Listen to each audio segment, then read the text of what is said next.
Good evening and good night, good day, and wherever you are. Hopefully, you're in Melbourne, Australia, which would make it around, if I'm not mistaken, 9 o'clock in the morning, Monday morning. And welcome to another. 9:04 a.m. Yes, another future time, Janina. Future time. Don't Welcome talk to to me about that. It upsets me. Hopefully, we're I don't coming like live and clear, and that people can see us and hear us. But there's always a little delay. But welcome to our 77th podcast episode, and it's entitled "Ladies Midway Madness in Melbourne." I'm trying to give a little alliteration action. Hey. That English. Oh yes, we major is have going to 5 waste. viewers already. Exciting and wonderful. So we're actually. That English major is not going to waste. Thank I'm you, telling you, Lord. nope. The Trump economy is already better.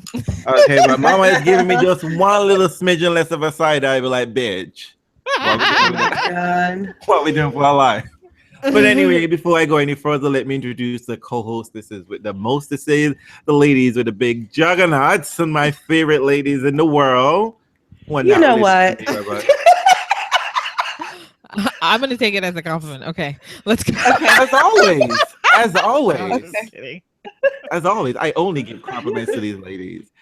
First, we have Andreen from Solely Tennis Travel, who is facing the Noah floods in California. So yeah. Hey y'all, excuse me if I blinker out every now and then. It is really torrential out here. God is upset with us or happy with us. I'm not sure.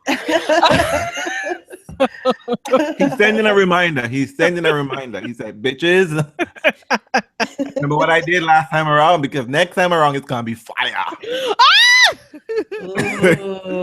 And we have Kato King of podcast, Janina. She's dying. Was near close to death. But, I know. You just you like get an sick 80 every year in a I really do. bad way. I do. Yeah. I almost die every year.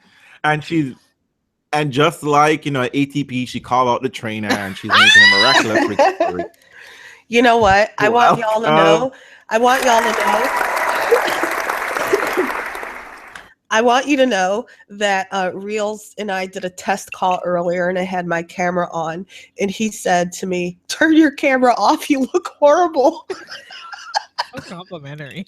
I know. I was like, "Are you kidding me?" He said, "But your hair." Her hair looked nice. Her hair looked really nice. Though. Hair. I'm not gonna lie. My usually skin tone when is you're just hot, really man. weird.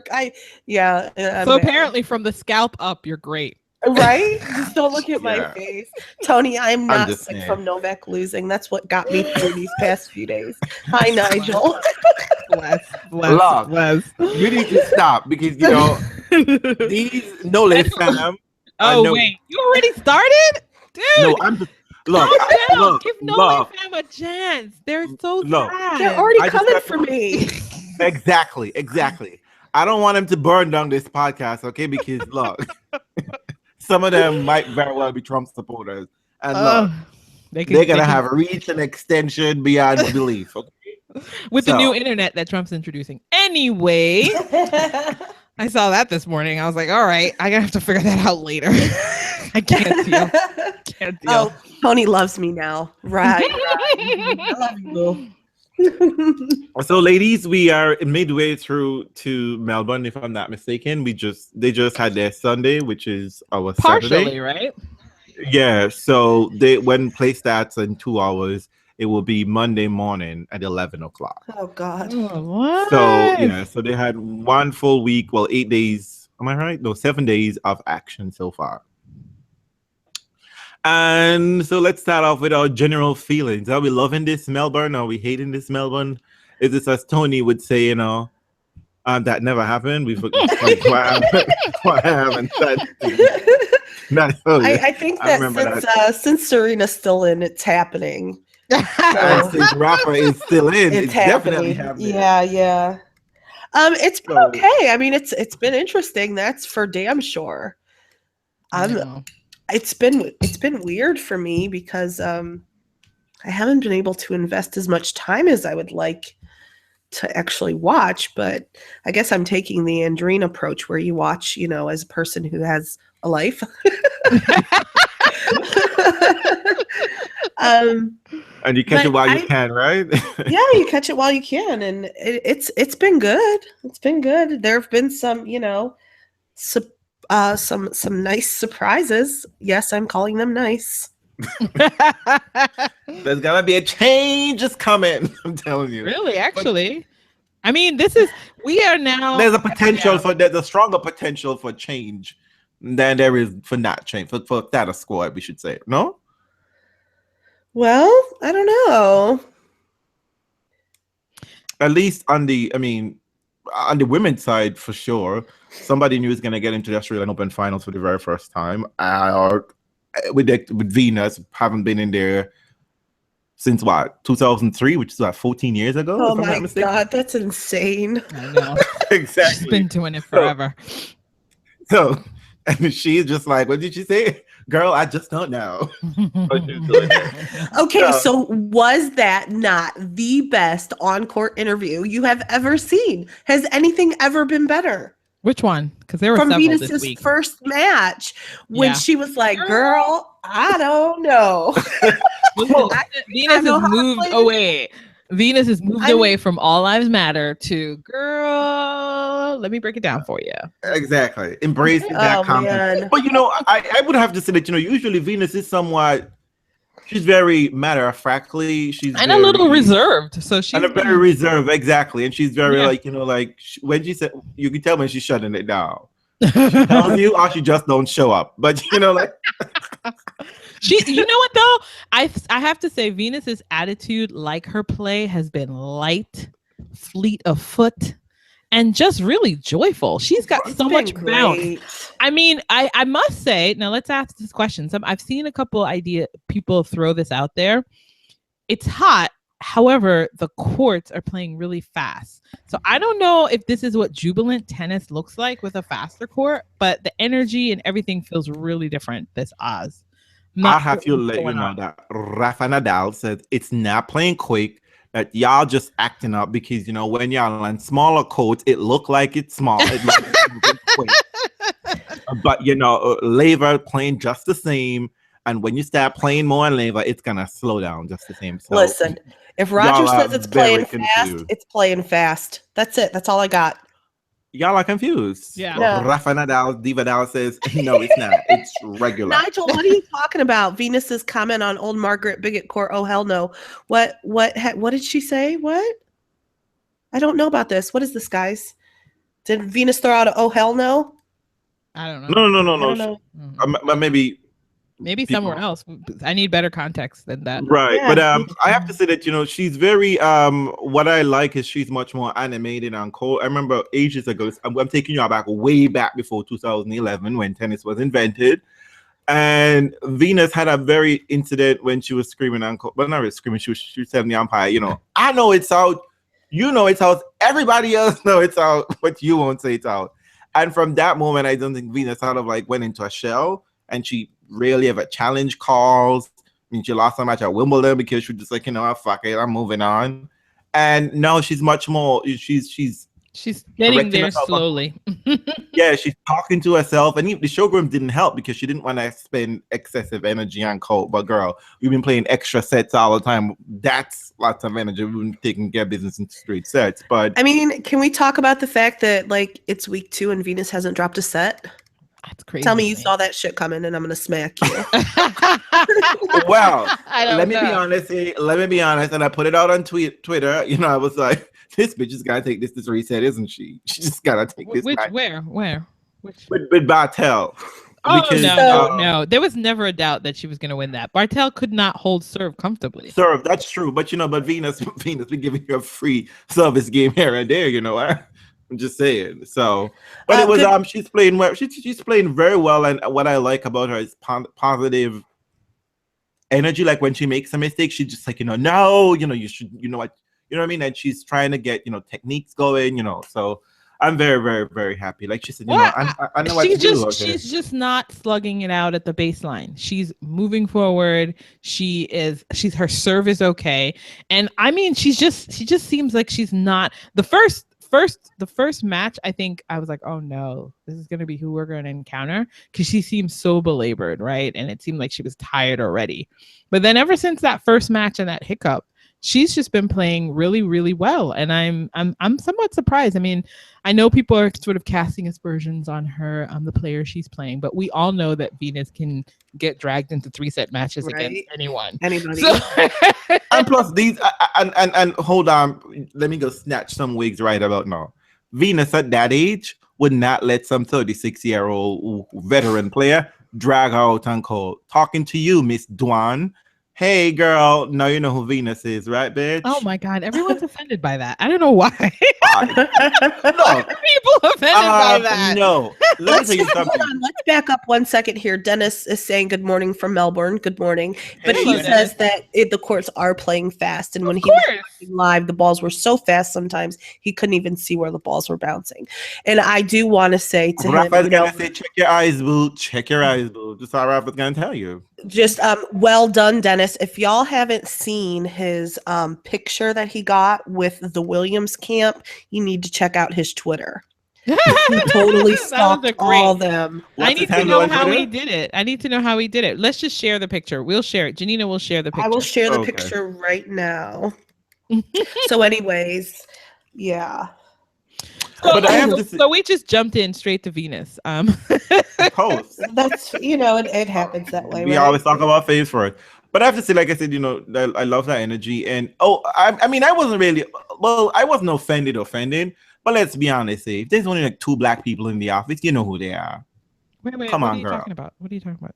Like how Dwang will be like, I don't know who Venus is. I've never seen him. It's like, Oh Girl. yeah, that was just dumb. I mean, that was just. this is like 2 black people in your office, girl. Like 2. It's not even like that. She's a champion, so it's like, how have you grown up and never and seen? that's what I'm And saying people too. and people Exactly. call you the Lindsay Davenport of China, and Lindsay Davenport used to play Venus quite often. So clearly, it was, I don't know, maybe it was some Gotta sort ask, of weird hand it to her 3 misunderstanding. times in a major. Yeah, it's just like, girl, yeah. You're trying to be shady, and it's okay. You know, we always respect an attempted shade. But you know what? You got It wasn't red. well played. It was. Oh, I Exactly. know. Oh, that was brutal. You got red, bitch. You got red to your eyeball out. Okay, you know, have a seat, girl. All right. Next time, All right. Okay, real. don't play yourself. Okay. Okay. I'm Okay. Alrighty then. He So was done. what else is going on? Well, as we're at the ladies, let's just like apparently Let's talk about results and then some news, right? So Okay. on the ladies' side, Hi, Halep. well, everyone, exactly. I mean, You know what? okay, can we talk about this first and foremost? How are you going to release footage, which I think Reels' friend shared with us? How are you going to release footage talking about this is Halep's moment? Knowing full well, WT, I'm asking you this, WT, knowing full well Halep had a knee issue, which immediately gets mentioned in the press conference upon her swift loss by Shelby Rogers, which pat me on the back, y'all, bitches, I call. Yeah, I'm telling you, love. You did. Like we said, Andrew always gets this stuff right. But like I mean, said last time, that was when it comes to the Nando issue, let's talk about it. Like, bitch, could you do better and give some lotto numbers, okay? Because these results, unless we're gambling, I'm not interested in, like. I don't always get the right feeling. Sometimes a dream will come to me. Remember a couple years ago, I dreamt that Federer was going to win Shanghai for the first time. And I told you, I was like, Federer's winning Shanghai this week. I have a feeling about it. Halep, That I is was true. I like, remember that. Halep's gonna sit her ass down. I mean, it's not as shocking because this is what Halep does sometimes. True, but Shelby came out like Look, a shock, Shelby and she exactly smelled what- blood, and she was like, "Oh, Jesus Christ! I'm gonna get a big feather in my cap today." She gave Halep no chance at all. But Halep, I gotta say, girl, Did she look you good? look damn cute. She looked cute. Well, I always like her gear. I like that gear she had at the French Open, which everyone hated. The one that was like cabaret like, but I liked it. She looked cute. It's too And I'm bad she's gonna not lie about it. around long enough for us to enjoy her outfits. True. But can we let's have a conversation briefly about what is Darren Cahill doing for Halep, and when will we all? Oh, it's simple. Nothing. Okay, all right. Just want to make sure. Okay, you know, Okay. I'm just curious what Darren has done to her poor game. Andrine's, yeah. The weather just got you, Andrine. Oh, that's all right. Mm-mm. But yeah, I mean, does somebody else? What is he doing? Oh yes, Nigel, I got it. He's being a friend, Oh. keeping stalkers away. I imagine, holding her hand. I guess. So- I don't know much for the tennis. So he did, to some extent, there was a brief moment where it looked like he was Transforming her. fixing the serve, and the serve was getting a little bit more mouthful up there. You know what I mean? Listen. For a moment, that looked like it was happening, but Until Halep can stop calling her coach down during regular events, she is not going to be able to perform well in a Grand Slam. She relies on that. She calls down the fucking coach all the time. When she's doing well, when she's not doing well, she needs this constant reassurance, and she needs to get over that and learn how to be out there by herself. Because baby girl, you can't do that at a Grand Slam. So I will say that this is one of those moments where I feel like a star coach has done her a disservice, because I was never one to think of Halep as particularly weak-willed. I just always thought that she came across as so dynamic and engaged on court, and I feel like she has faded.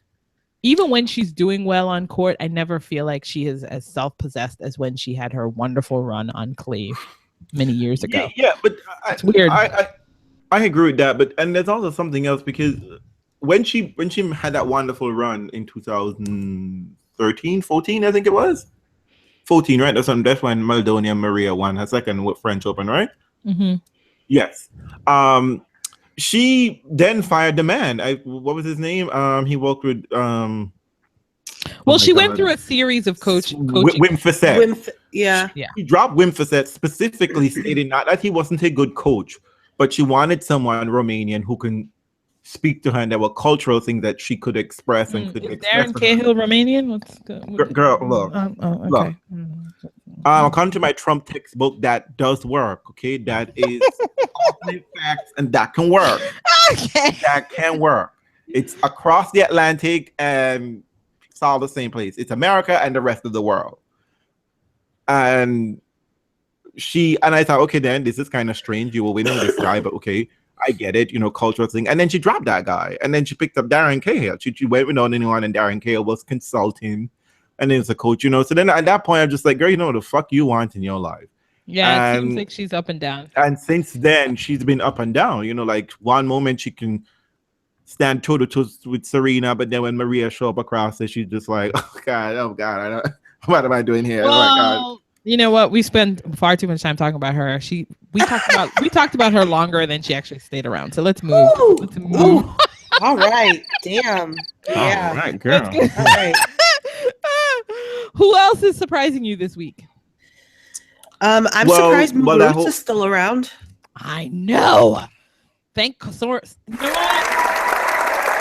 Thank the draw gods for that.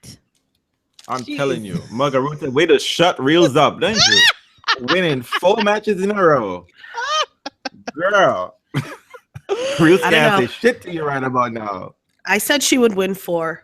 But we'll see if she can do 5. That's where I'm at with that. I haven't actually seen her play, though. I don't think I've watched any of her matches. How is she looking? I haven't seen any of her matches either. Have you all seen it? I mean, did you see her reels? I know she was like where she's definitely not excuse me. I'm actually wrong. She's won 3 matches.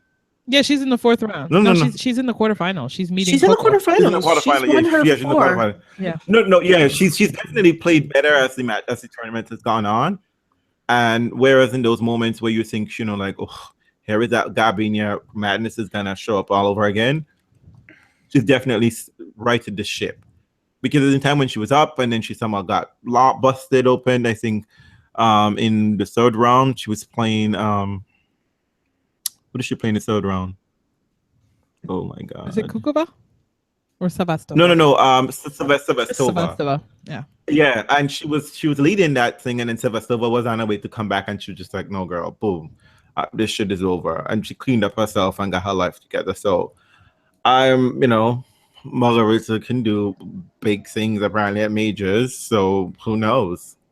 I mean, but she hasn't been challenged enough. I mean, let's be honest. She ended up with Christia, and Christia. I was shocked that Christia got through that many rounds, and that was a gift. That 4th round match was a gift to Muggs. I think things really upgrade now that she's gonna face Coco Vandeweghe.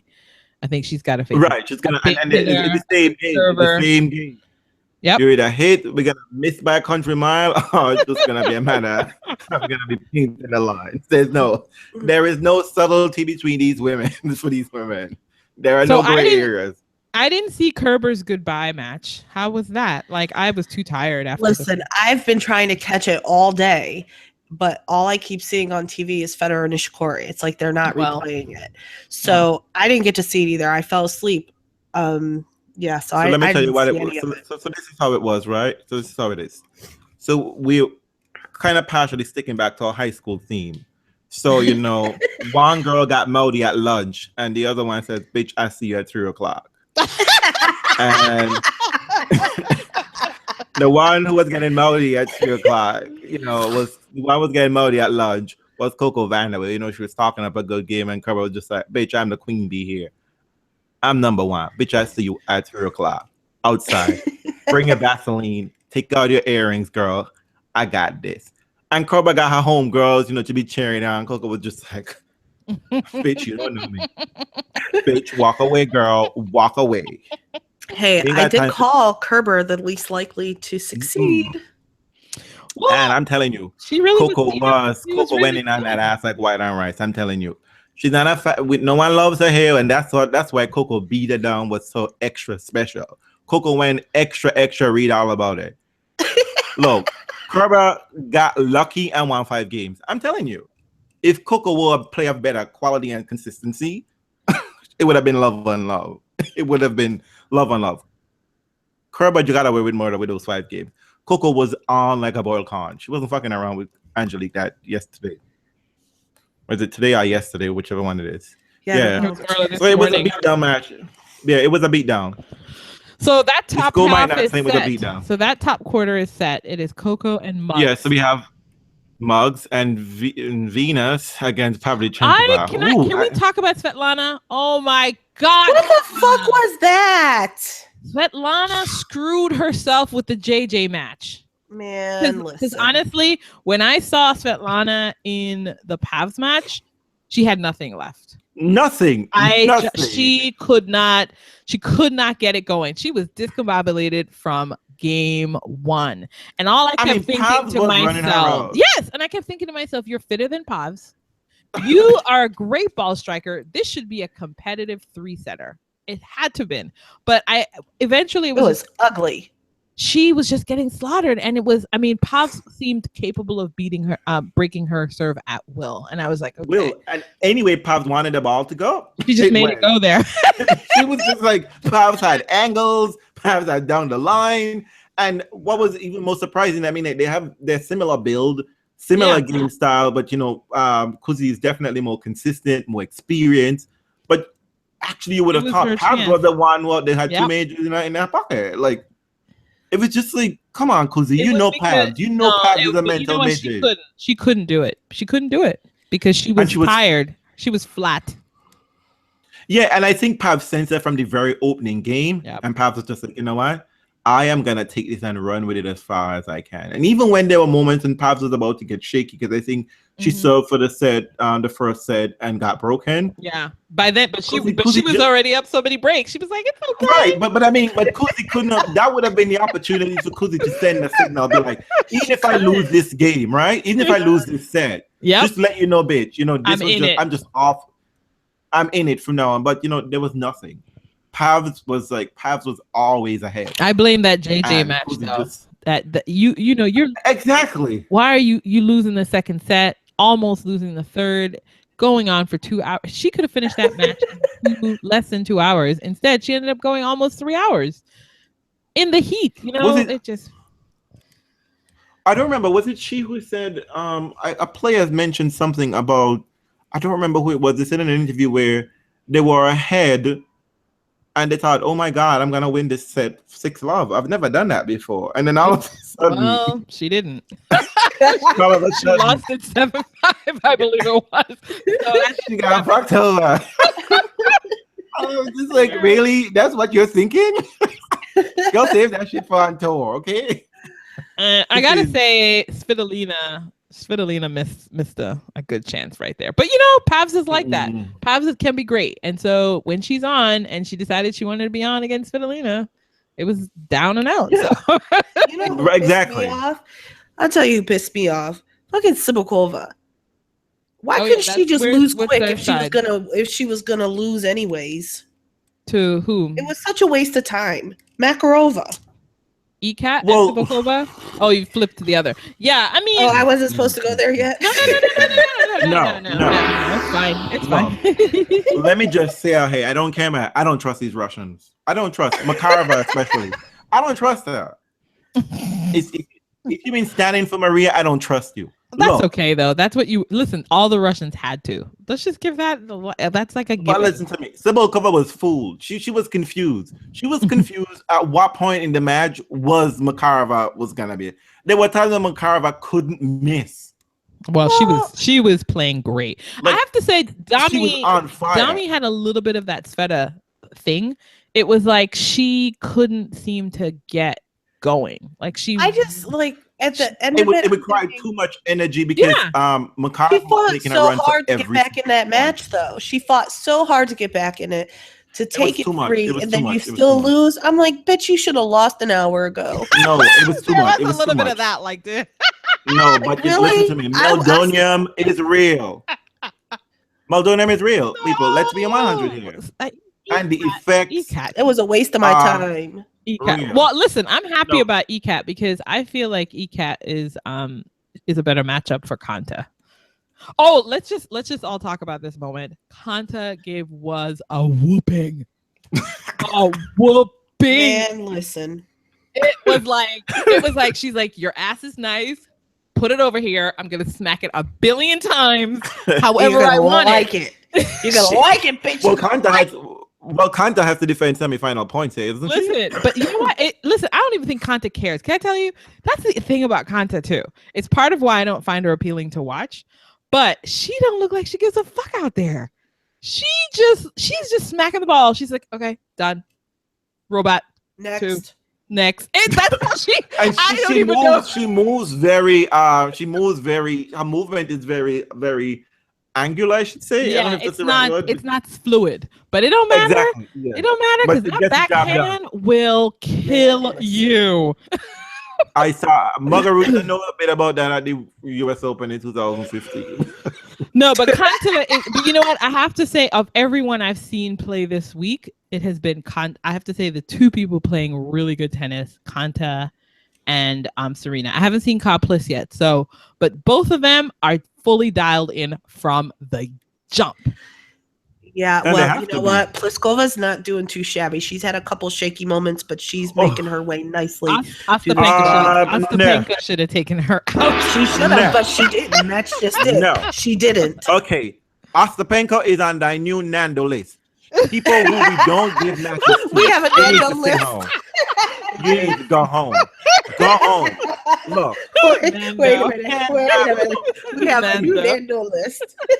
Look, let me tell you something, okay? There are two types of those kind of matches, right? There is those matches like, for example, Serena versus Azarenka 2010 Australian Open. And I think it happened in 2015 Wimbledon, where Victoria is winning and she's ahead, and then Serena just like, bitch, I'm over this shit now, okay? You're right. And I raised my level. She raised her level. And then Azarenka is outplayed. The opponent is outplayed. That's what I want to see. Ostapenko, bitch, you choked. She did. You can't have a double break. What else more you need? Like, what else more do you need? Listen, I'm not gonna remind you of that time Federer lost the match up 5-1 to Tsonga in Canada. I'm just not gonna remind you of that. I'm pulling a Tony here. I'm pulling a Tony. That never happened. Never happened. Never. Don't know what you're talking about. Never.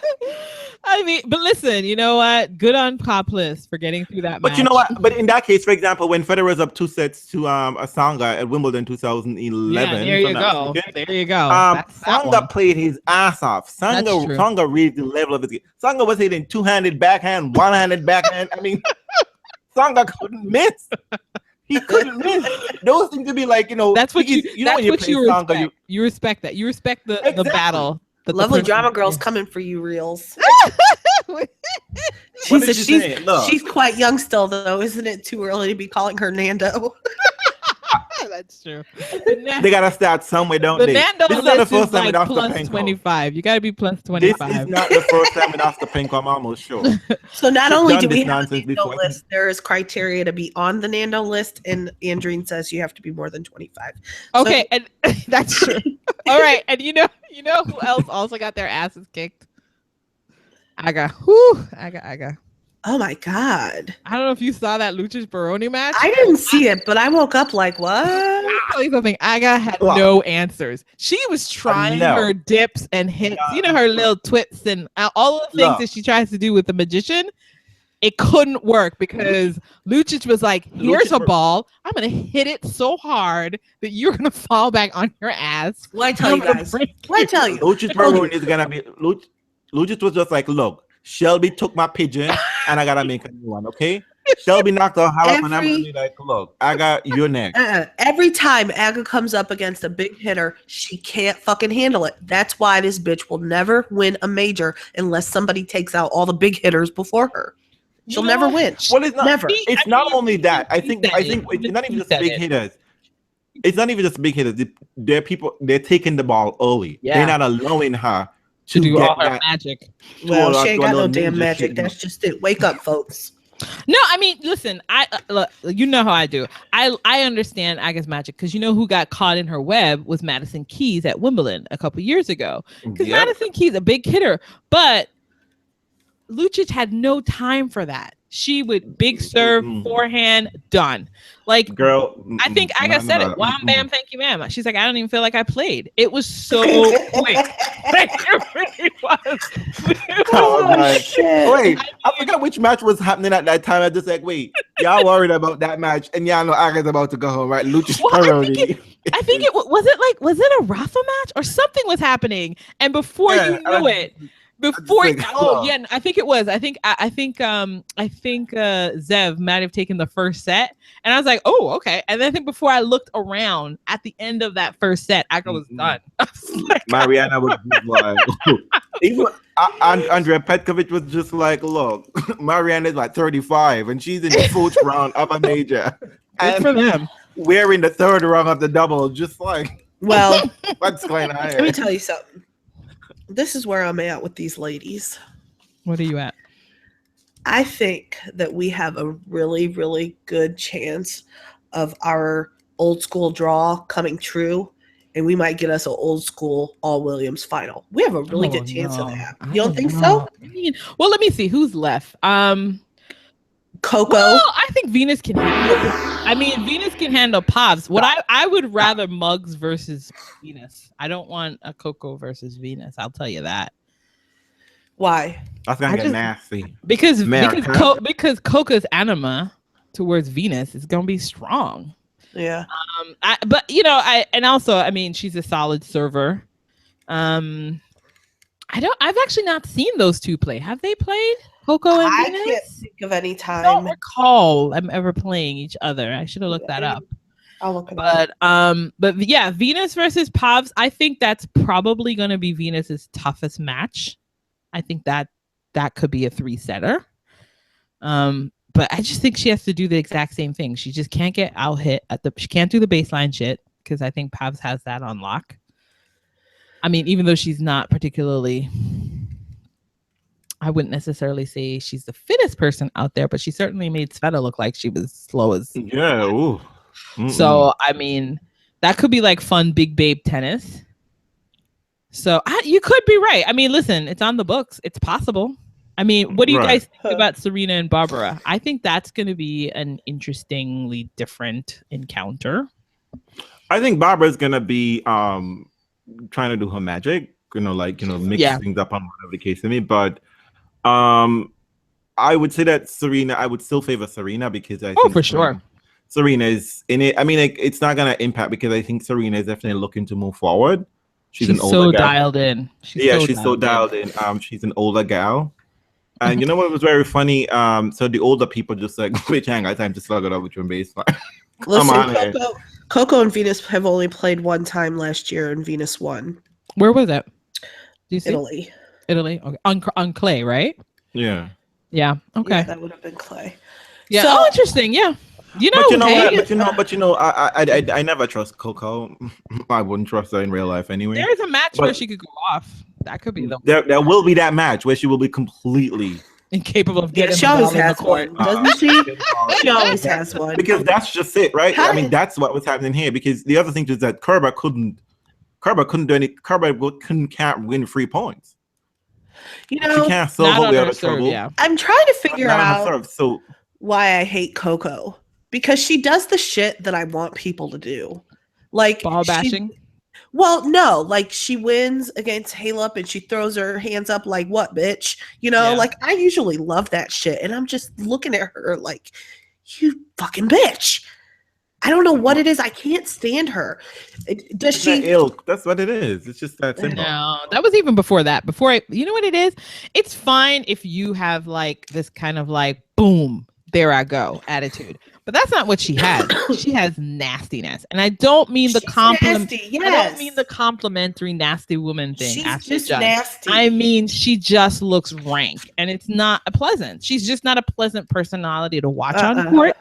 So even though I don't mind the big baller thing, it's just she didn't put it together well, and that's all that. And also, let us never forget our golden rule here. Winning covers a multitude of sins. Yeah. Bitch, win a title. You ain't title. winning nothing yet. Win a title, girl. Yeah. Get out of here. Yeah. All right. On to the men. Well, wait. Let's round that sucker out. The ladies. Okay. Everybody's done. I mean, I didn't see Brady. I didn't see her. You know what? I did. How was she? I watched her last. She was on fire.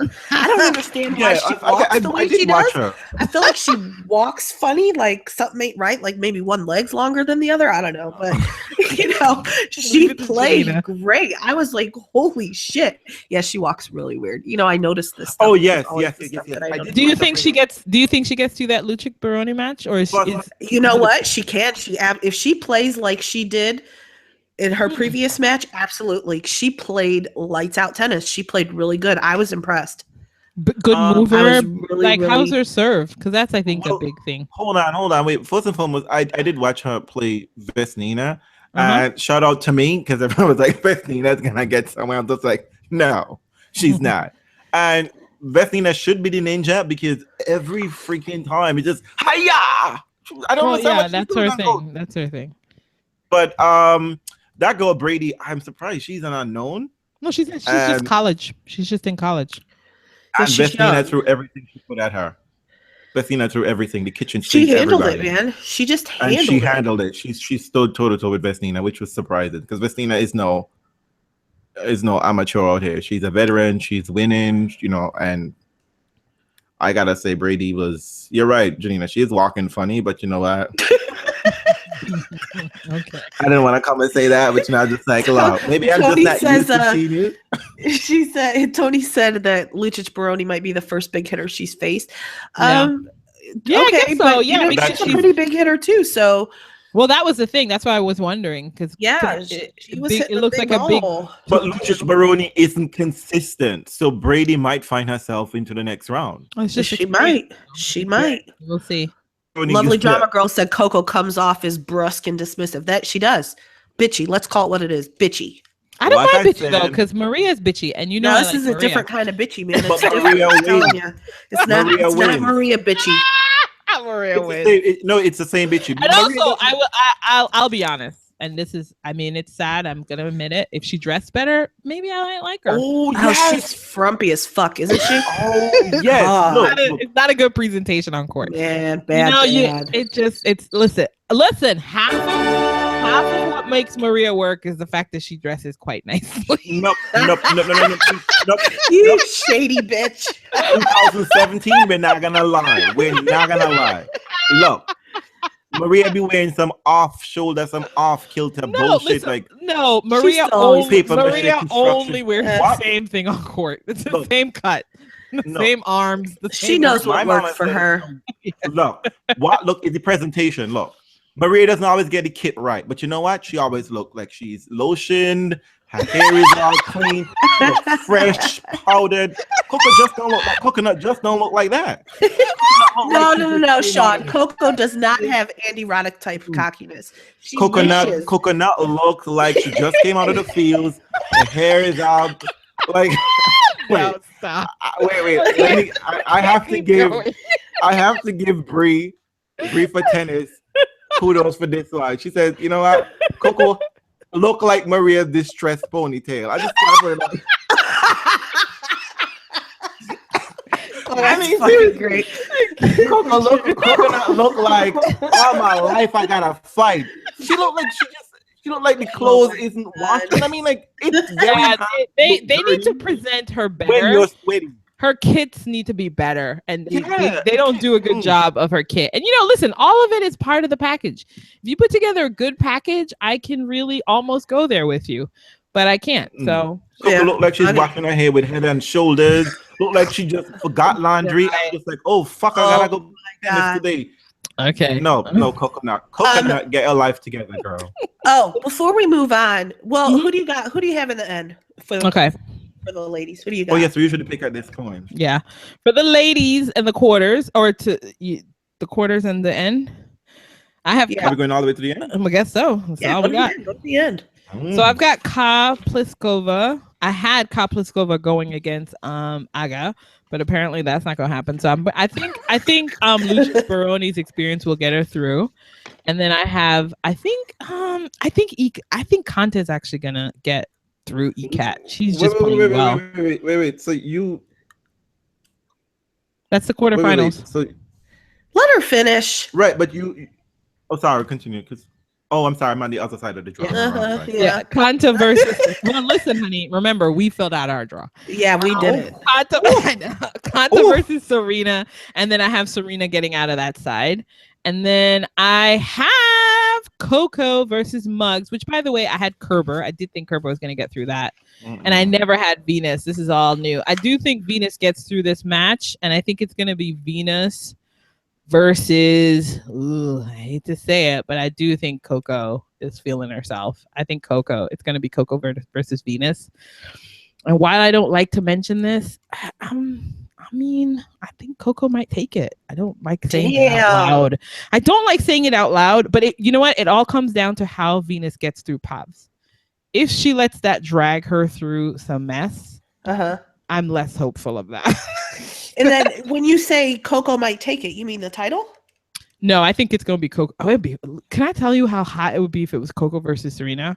But no, I have not seen anything this week to suggest that Serena is not fully dialed in and capable of taking this title back. I mean, I'd be, I wouldn't be shocked. She wants it, and I think she wants that number one ranking back, and she'll get it if she wins. Yeah, if she gets, I don't. That's it for me. I see Serena versus Coco final. Whew, I can't believe I said that. For me, let's see. I actually did have Coco going this far. Well, no, I didn't. I had Coco going out to Jeannie. Yeah, she should have. And then Jeannie. Kerber going out in the next round, but whatever. Jeannie, so why whenever you're on American's Job is slipping and falling, girl? Get a So what do we have? You have Coco versus Muggs. So who you think gets through that? I've got Coco. Okay, and then I've got Venus and Pavs, and I've got Venus coming through, and I think that Venus is going to recognize that she better play like her life depends on it, because she don't make it to many finals anymore, and she's going to make it. Good deal. On the other side, I've got Pliskova coming through there. And I actually, you know what? When I was going back through to see like what did I fuck up or whatever, this part of my draw was actually pretty on. It wasn't too messed up. I was impressed with my fortune telling abilities. I think so too. I mean, I think this side was a little bit easier to call, actually. I think you guys made fun of me because I had Gavrilova going this far. Yeah, no, because we talked about whether she was going to go all the way and defend her 4th round, and you were right. I thought Tamia would take her out, but good on her. Yeah. So I've got Pliskova coming through there and Serena. Mm-hmm. And although, I mean, obviously we know that Pliskova can beat Serena on the big stage, it ain't happening again. Yeah. No way. So did you have anything to add to the ladies? Because we know that you ignore them.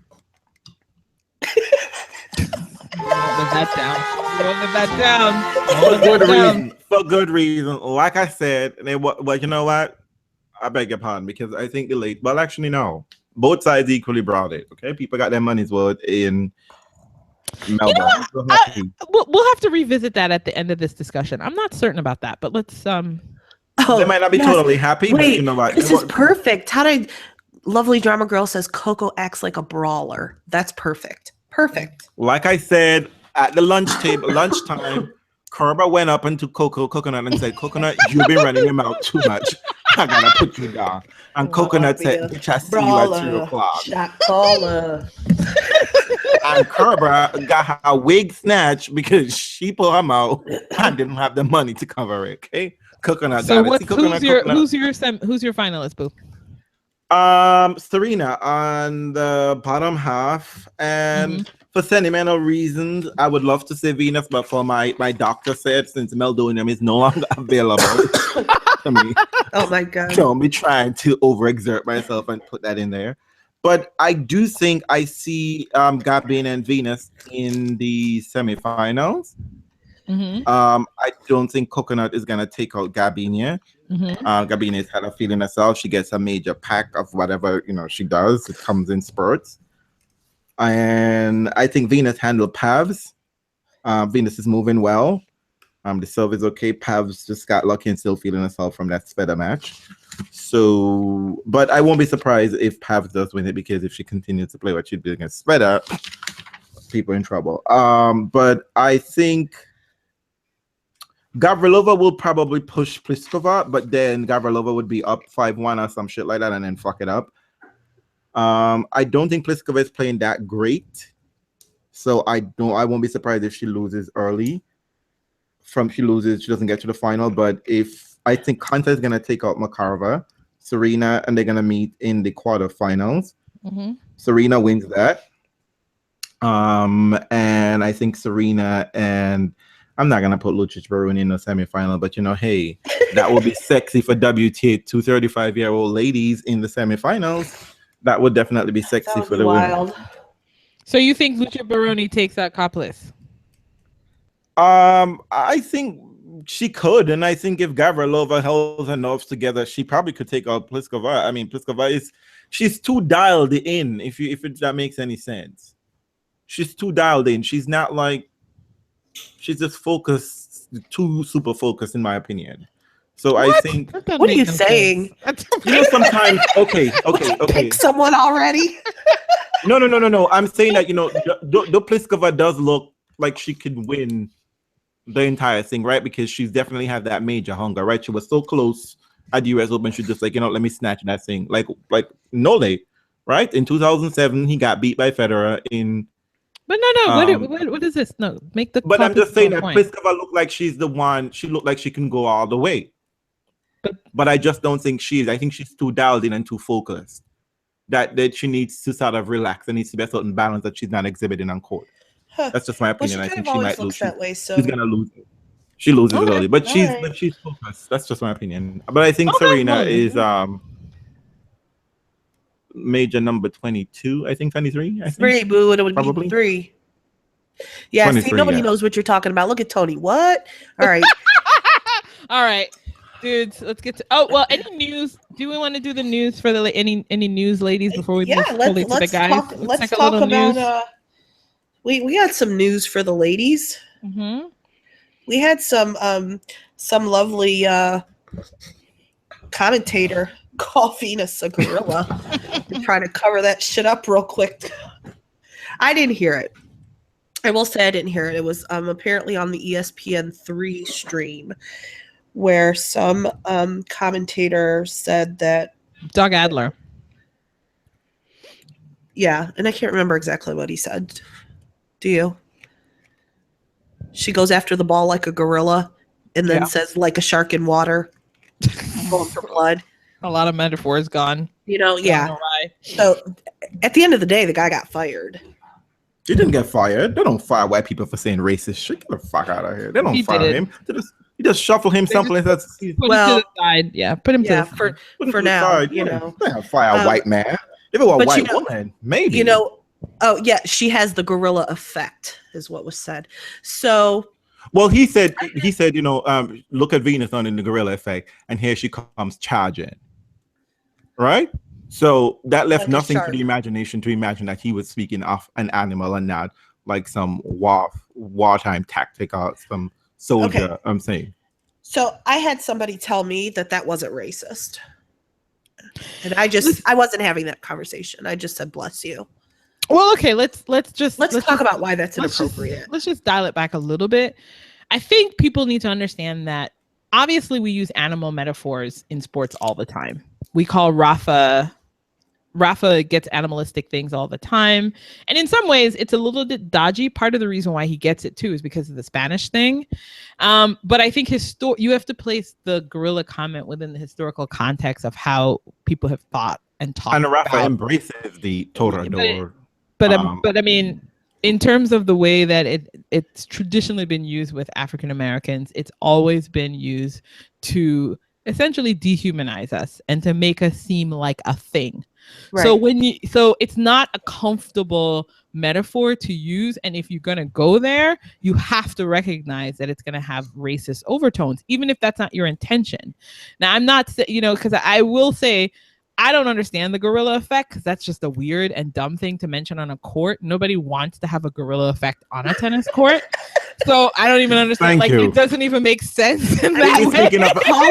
Speaking about the soldier, exactly. Yeah, it's just a soldier, because it's just like, it's not like she's hiding behind the net. It's not like she's like sitting down on the side and being like, I'm waiting till she's up. It couldn't have been anything. However, boo, I give you E for effort.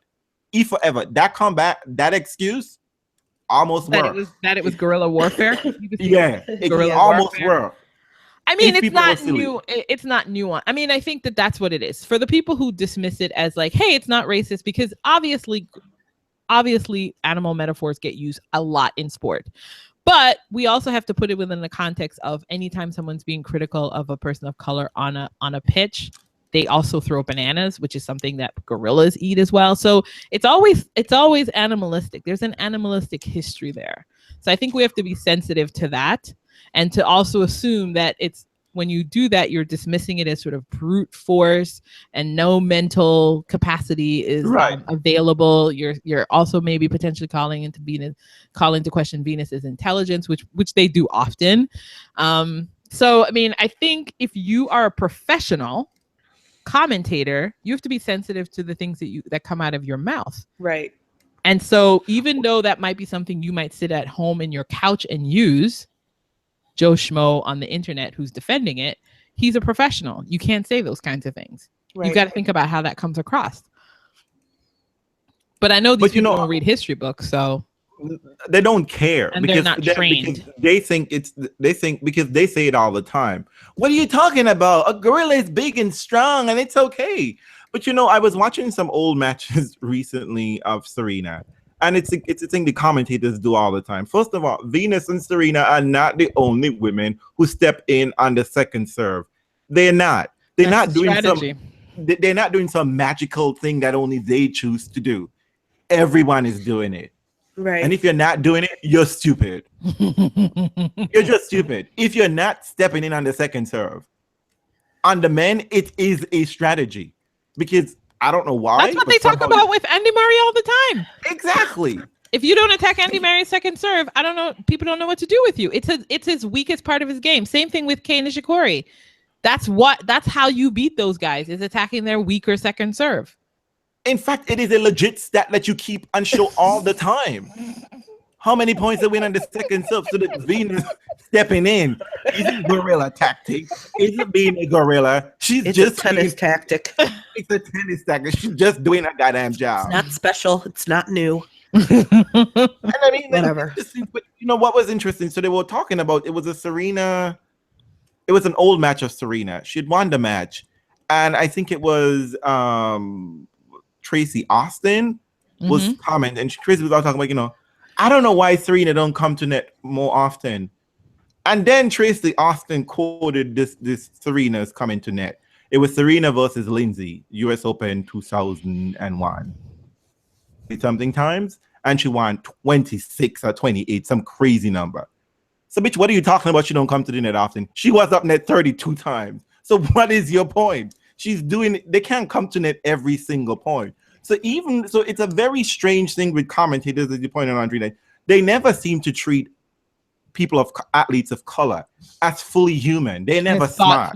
As thoughtful. They're never thoughtful. Michael Jordan is always that athletic, and it's always something that is like God-given. And Larry Bird is intelligent and what, even though Larry Bird got no ring. Or probably one or two. I don't understand this. It's sports. So if you're showing strength, it's what you're supposed to do. Right. It's not a math problem we're doing here. Well, that's why oftentimes they use these words: brute force, brute strength. Yeah, I mean, I'm just thinking, and I've never actually used. The thing that's interesting is, because they called her a poor man Serena, which I thought was really dodgy as well. I don't really ever think they use some of those phrases with Coco. And you could ascribe the same thing to her, because she's pretty big and solid. And so you could describe her in that same way. But for some reason, those kinds of descriptors never get cast. And Coco got no titles. She has no titles. So that was a racist. And Doug Adler, I don't know what was happening. Maybe you were, you got a little too comfortable. You were probably hanging out with your buddy. That's what it is. And things slip out of your mouth, because what you say at home and what you say on TV are two different things. I get it. I'm actually happy that people were very quick to respond. But you know what? I also have to say that I think part of the reason why these things keep happening, and I think it's also in the general press, is that you don't have enough people of color around you. Because if you hung out more with folks the white of girl color, next to him didn't say shit. Exactly. You don't know those cues. And so you need to be, part of that is, it's just what it is. If you don't have more folks of color on your staff, you need some sensitivity training. Yeah. I mean, no, because sensitivity training is going to be run by Becky. Yeah. But you know what I mean? But that's what it is. You can learn from having colleagues who might key you in that's not a good comment to use. Right. Because we can understand that you don't have that history. I mean, you should have, because you should have gone to school and learned it. But if you don't pick those things up, somebody could cue you in and say, it's not a good idea to suggest that this is all natural ability. You really should think about the way that you're characterizing this woman or this man on a court. You really should think about those things. But you don't have that, because they're all coming from the same level in society, and you don't have that sensitivity. But I guarantee you get some more folks of color. But also that is also the lie that has been perpetrated within their circles to give them that extra edge. So when their career has been going nowhere and they have done nothing, they could be like, well, I was smart, but I just didn't have the power to get through. No, boo. You just want to go at your job. Well, good. And then the other female thing that came through, which I think a lot of people had problems with, but I didn't see it as a problem, was Serena calling out a journalist for their poor questions, and suggesting that her match was scrappy, when in fact it had been a pretty high quality match, even objectively speaking, in terms of the numbers. And it was her match with Lucy Safashova. I love that, Ed. What did you guys think about that? Well, I saw the match, and I thought that Serena was absolutely right. I mean, Safashova, she's definitely trying to make a comeback. And as Serena pointed out the last time we played 3-setter in the French Open. So Safashova was not, and that wasn't an odd thing. That Safashova had gotten to the French Open finals wasn't odd. She played Serena off. She played Serena hard, usually. Right, but she has a losing record. She has a losing record. But it doesn't matter. The matches are always tight, though. That's right. But even Patrick admitted that. Like, you know what? They play tight matches. She wins them, but they are tight. But I'm just saying that Safashova wasn't a slouch. It wasn't like she's not like a Alize Cornet, right? She just she doesn't have a penis, but her tits get hard when she sees Serena across the net. Sasha plays solid tennis. You're fired. Right? You are fucking fired. She's been a solid player. You get what I'm saying? Like, she's a solid player anyway. Whether she was playing Serena or she was playing, Gabina, she was going to give a solid fight. So it wasn't like she was just like some out of nowhere. So I thought it was very disrespectful it was scrappy because Savasheva she was serving pretty well. The ground strokes were on, and Serena had to definitely be dialed in. She couldn't have any misstep because at any moment Savasheva could have taken a set from her. And it was a solid match. And she was right. Like, to say anything other than it was a solid match was disrespectful to her. It was disrespectful to her opponent, and it's disrespectful to the women's game. And she checked that motherfucker. I will have to say, though, that was actually a very Venus move by Serena, because Serena has been dismissive in moments. And I think the commentators probably thought she was going to party. She was going to participate with that, like what happened with like Dinara Safin or something. But she was not having it. But in that moment, moment, it was really interesting because I was like, that's a very Venus thing. Because it's like, remember when Venus was like, are you coming for women's tennis?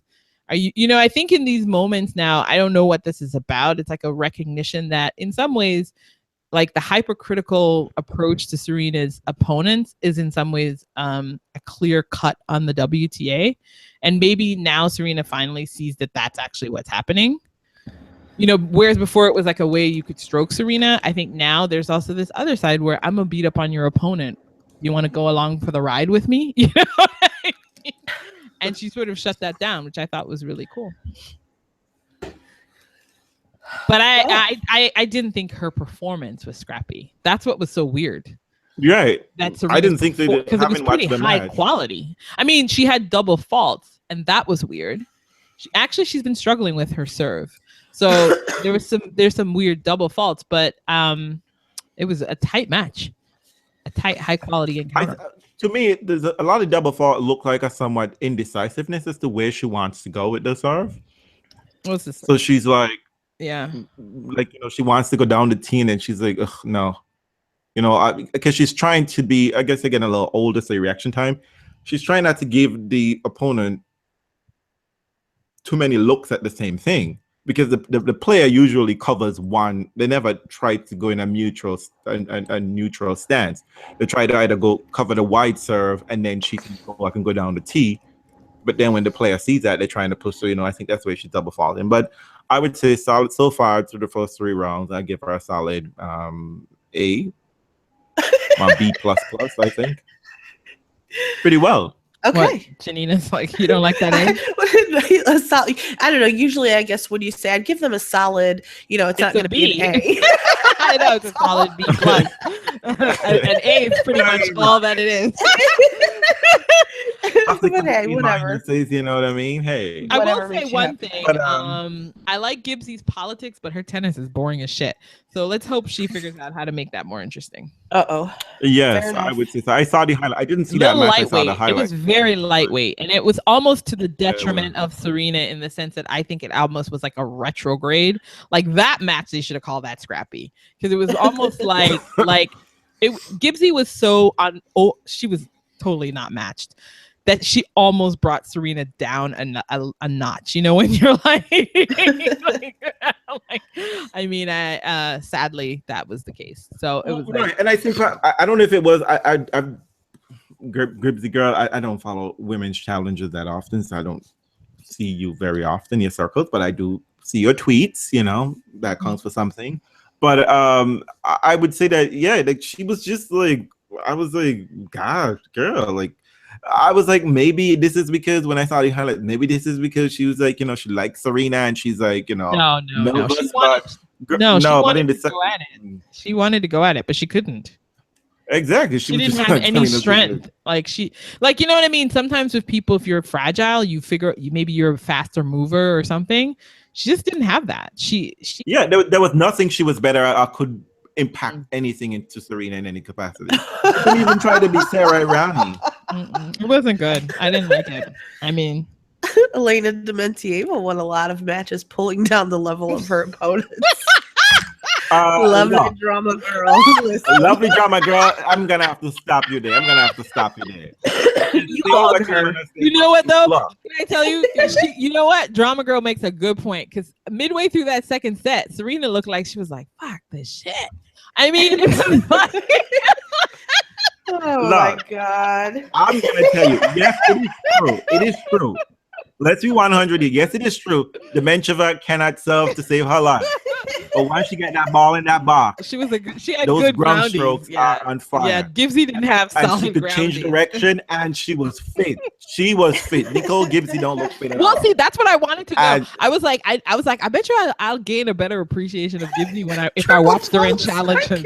You know what I mean? Like, if I watched her in Challengers, I bet you I would, because I'd be like, oh, she's playing with people at her level, and I could like enjoy that matchup. But this, it was like kindergartners with a first grader. It was like not cool. It wasn't cool. It wasn't cool. It was like high schoolers came to. Stop. You're done. So A plus for her politics, C minus for her game. All right. All right. You ready to talk about the fellas? The fellas. Ooh, look at that. We're gonna leave ourselves just a little bit of time for the fellas. So bye no Landy. No more no Landy finals. No more. And, We've had and the world rejoices.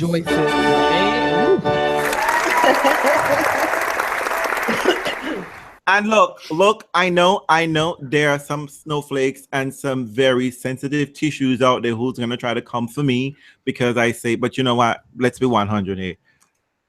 And these finals were boring as fuck. Yes, they were dull. We've seen them Boring. a million and one time. It's just rinse, wash, repeat. It's the same goddamn thing over and over again. And there's gonna be something different. I mean, I'm not excited about the possibility of a Federer versus Nadal because oh god, that's not. gonna work. So No. I'm not a No. Nadal hoper at all. No. So however that works out, I mean, I don't wish Federer to lose anytime soon, but I am not looking for a Federer final. So however that No, I'm not. No, I'm not. looking for that. So Well, let's don't not think go I'm there here yet. Let's cheering for back that up. happen here. Let's start with that Novak loss. Okay. Jesus. I didn't see it. Honey, I can't believe you didn't because I saw the whole fucking thing. I didn't and see the it. whole time. I mean, it's the I first didn't set. watch the And all I kept replay. thinking it was, where the fuck is Janina? Sleeping.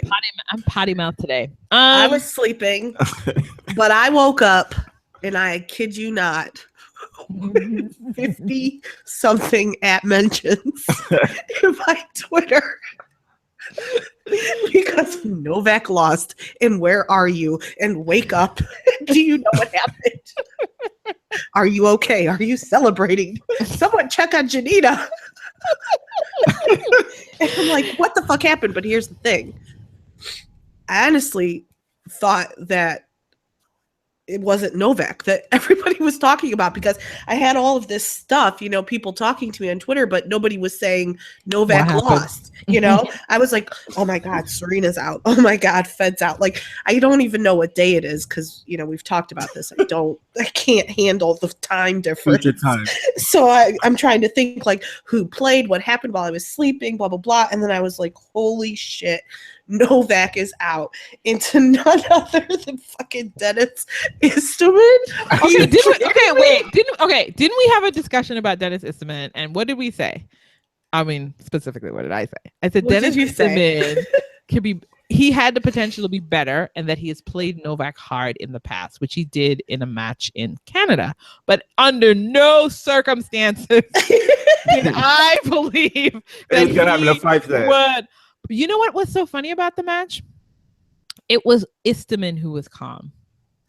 And the other thing about it, and the sets that he won were like pushed to the brink. That moment where he did not falter at all. He did not. And what was funny too is in moments when you might have interpreted him as faltering, like when he hit a ball into the net when it was like a clear court, he laughed at himself.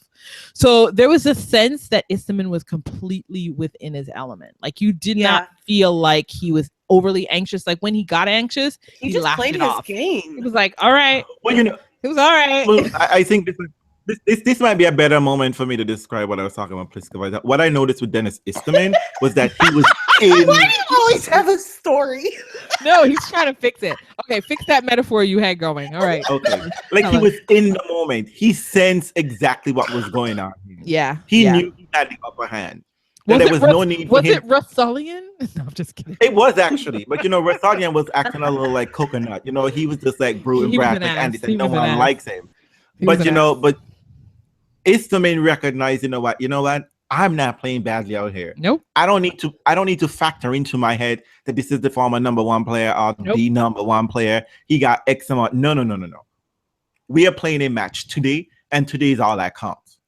And he was in the moment. He stayed present. And he stayed present. He didn't allow, as you said, you didn't allow anything to, like, whenever he made an error, because it's tennis. You make errors. Yeah, he And laughed that's it it. off. He didn't beat up himself in any way. He just knew what. And the best thing about it, which I loved about the match, was that he recognized, I have a winning game plan. Stick to that shit. I know. Right? Stick to it. And Because he what didn't. And usually he happens didn't is let that- Novak distract him, because Exactly. Novak was the one that was out of sort. And midway through, I think was it in the second set, he tried to distract Istomin by reacting to Istomin late challenges. Istomin was like looking at the ball, and I guess he asked the umpire, "Oh, can I check the mark?" And he walked forward, and then Novak got pissy about walking forward and checking the mark. He's like, "I'm like, do you think this is clay? You can't see the mark." Did he? He said that? Yes. He's like, "What does he think? This damn. is clay?" Something along those lines. And so, but the umpire, Mariana, had given him permission to check the mark. Because some people do. They do. They walk up and they like, "Oh, okay. I Oh, the see." ball definitely leaves a mark. A little bit of a skid. So, Yeah. but Istomin laughed it off. Djokovic was trying to do that thing where he's going to get under your skin, and it didn't happen. But also, I mean, I to saw be the fair, highlights. Djokovic was not moving well at all. I was like, we were trying to Nope. figure out if it was his feet, like his foot kept getting stuck. And I was like, is it his sneakers? Because you know how sometimes he falls all over himself, but it's like matrixy. Right. It Not was- happening. It wasn't Because he's very matrixy. flexible. It wasn't matrixy. He looked like he jammed himself up. Like at one point in time, he looked like he twisted his ankle because he didn't bend his knees. Like he was completely just out of sort. Maybe Like, he needs some and I- food. probably. I mean, at one point in time, he took off his shirt, and I was like, "Dude, that's you're too thin." Whispers. Tony said, I wasn't sure Novak was gonna win, but I didn't think he would lose in the second round. Nobody thought that shit. Well, hey, I didn't I think had they him going out in the won. fucking first round, but yeah, I mean, I whatever. thought he might, depending on whether he was. Oh, Tony said, I Tony. think someone put gluten in that oxygen pod. Well, I think thought so, so too. You remember people, that was actually the headline of the tournament, which I didn't get a chance to read the article, was that Novak Djokovic was going to he was going to ignore all the doctors' warning about that oxygen chamber and keep doing it. So I was like, all right, What is whatever. that article? I don't know anything about this. Well, Yeah, we didn't get an it was- article. it We just was- had a page. Yeah, it was like We a just had a- headline. It was a headline in in some sort of Australian magazine or something. And I was like, oh, okay, well, I already know he's doing that oxygen thing. So what are you going to talk about it? But yeah, he was not good. He was not Novak, but he hasn't been Novak for a long time. So And that's what I liked about this Dementia, that he recognized him as like, oh, you got the problem over there, not me. I'm good. not me. I'm good. You, I'm swell. I'm good. I'm swell. And Lady he just- Bellatrix said drunken master Novak. That's what he was. He was totally doing that. He was just like slipping and sliding, and usually he can kind of like dial it back, and then also he had no affect. Like he tried to get that rage. You know how like Andy Roddick used to get himself pumped up by getting angry? Yeah, It could not happening, huh? Engine Well, was going. But we've seen this before, right? We've seen this kind of Novak before, but he always wins. The opponent Yeah, allows him the to opponent usually goes away. allow exactly. But this is Dennis was not having that, and I'm telling you, those grung strokes. Or Ooh. good. Dennis was Oh my everywhere, God. and he was dialed in with the down the line shot, which Exactly. put Novak completely out of his element. Because that's the best way for you to stop Novak. If you give him angles, he'll run all over. But you Thank toss you. in a down the line, he's like And deep, exactly. He has to literally run back and forth. completely. Yep. Exactly. And what was Bella- surprising was that Dennis Istomin was bossing the baseline, which Yeah, was, he was. What? And what was interesting too is that what's also interesting after the fact is that he's continued to play well. Like it was Yes, not he's it was still- not amazing enough a win. I mean, not to say it He's wasn't, still around. but he's still and it didn't take enough out of him that he's 2 rounds from that and he's still here. Mm-hmm. Like that's like now he's. That's what I was just gonna say. Like he's totally backed it up. He's still in the tournament, so good for him. I mean, he's not a slouch. We all know he's not a slouch, but you didn't expect him to take out Novak. You're not expecting this. And like I said, always next round money is always better than this round money. I know, because even though he beat Novak, it was only the second round. He still needed more cash. Exactly. No doubt. Bella Michelle says, I think it's all mental with Nole. I mean, I will reiterate, I've been saying this for about 7-8 months now, that it's mental and that there's something going on with him, but nobody wants to fucking listen to me. Who's not listening? Novak. Nole fans. Novak looks unhappy. I know these people think that Novak plays with. They say that Novak plays with joy, but if that's joy, I want to see sadness, because Novak has been having he's had a poor affect for months, since January of last year, really. So I don't know what's going on there. Work it out. I'm not that interested. Just come back and figure out what you need to do. If you don't come back, take your fans. Just saying. The other upset. Oh my God, Andy Murray. Listen, I wasn't surprised. Shit. You know what though? I wasn't surprised. Okay, so if you started watching the match, Zverev immediately started playing on Andy's terms, and it was not a winning formula because Andy immediately went up 3-1. And then he was like, why the fuck am I out here running around on the baseline? That's the shit he likes. I don't want to do that. Right? Let me play my game. And that's what got me in trouble with Diva Dow last week. Exactly. I was like, and me playing on his terms. It was so fantastic. Andy Murray, who is supposed to be the smartest tennis player out there, because that's what they tell us about Andy Murray. He's got a big brain. He could not handle. Stop. Nope. That's 2016, and that will not roll over into my 2017. Stop with that shit. I've never heard it other than you saying it.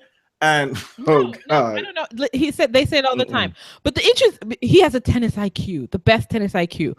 What was so interesting is how Novak Djokovic and Andy Murray had gotten used to a certain style, and he just that metronome style, and that's exactly what Andy wanted. And Misha said no, not give him that, and he did not know what to do. Because after a while, I was like, "Oh, this is going to be great. It's going to give Andy a chance to be creative." But when's the last time Andy's been creative on a court? You know what pissed me off? Going up against Novak this whole time. How can I hit this ball harder? How can I hit this ball in this way so that you're running around? Which is what we saw in the Doha final. Right? It was just nothing. I don't remember who the commentators were for that match because I was in and out of sleep, but I remember getting pissed off and thinking, y'all are stupid. Because at some point, someone said that Misha Zverev was playing unconventional tennis. I was like, no, this is classic tennis. What the fuck are you talking about? He's serving and volleying every point. Why are you calling this unconventional? Like, because it's all baseline grind. They're so used to baseline grind that if somebody changes it up a little bit, I'm telling you, the first 4 games, it was the same Andy Murray game style. And I was like, fuck this shit. I didn't want to watch this. Because I was like, I'm not going to watch 30 plus rallies again. No. Mm-hmm. But and even Andy Murray didn't use his lob, which I thought he would be whipping that out constantly. Well, he should have been. But he really didn't. No, he didn't. When he did, it didn't fucking work. He didn't know what to do. Because the only thing we didn't get in that match was a full-blown Muzza meltdown. There were lots of mini ones, but there was no full-blown racket smash, fucks, and that's what I really wanted. Because but you know what? Because he was quietly unraveling. That's because Misha could break him whenever he wanted. Man, that was. I'm telling you. That was good shit.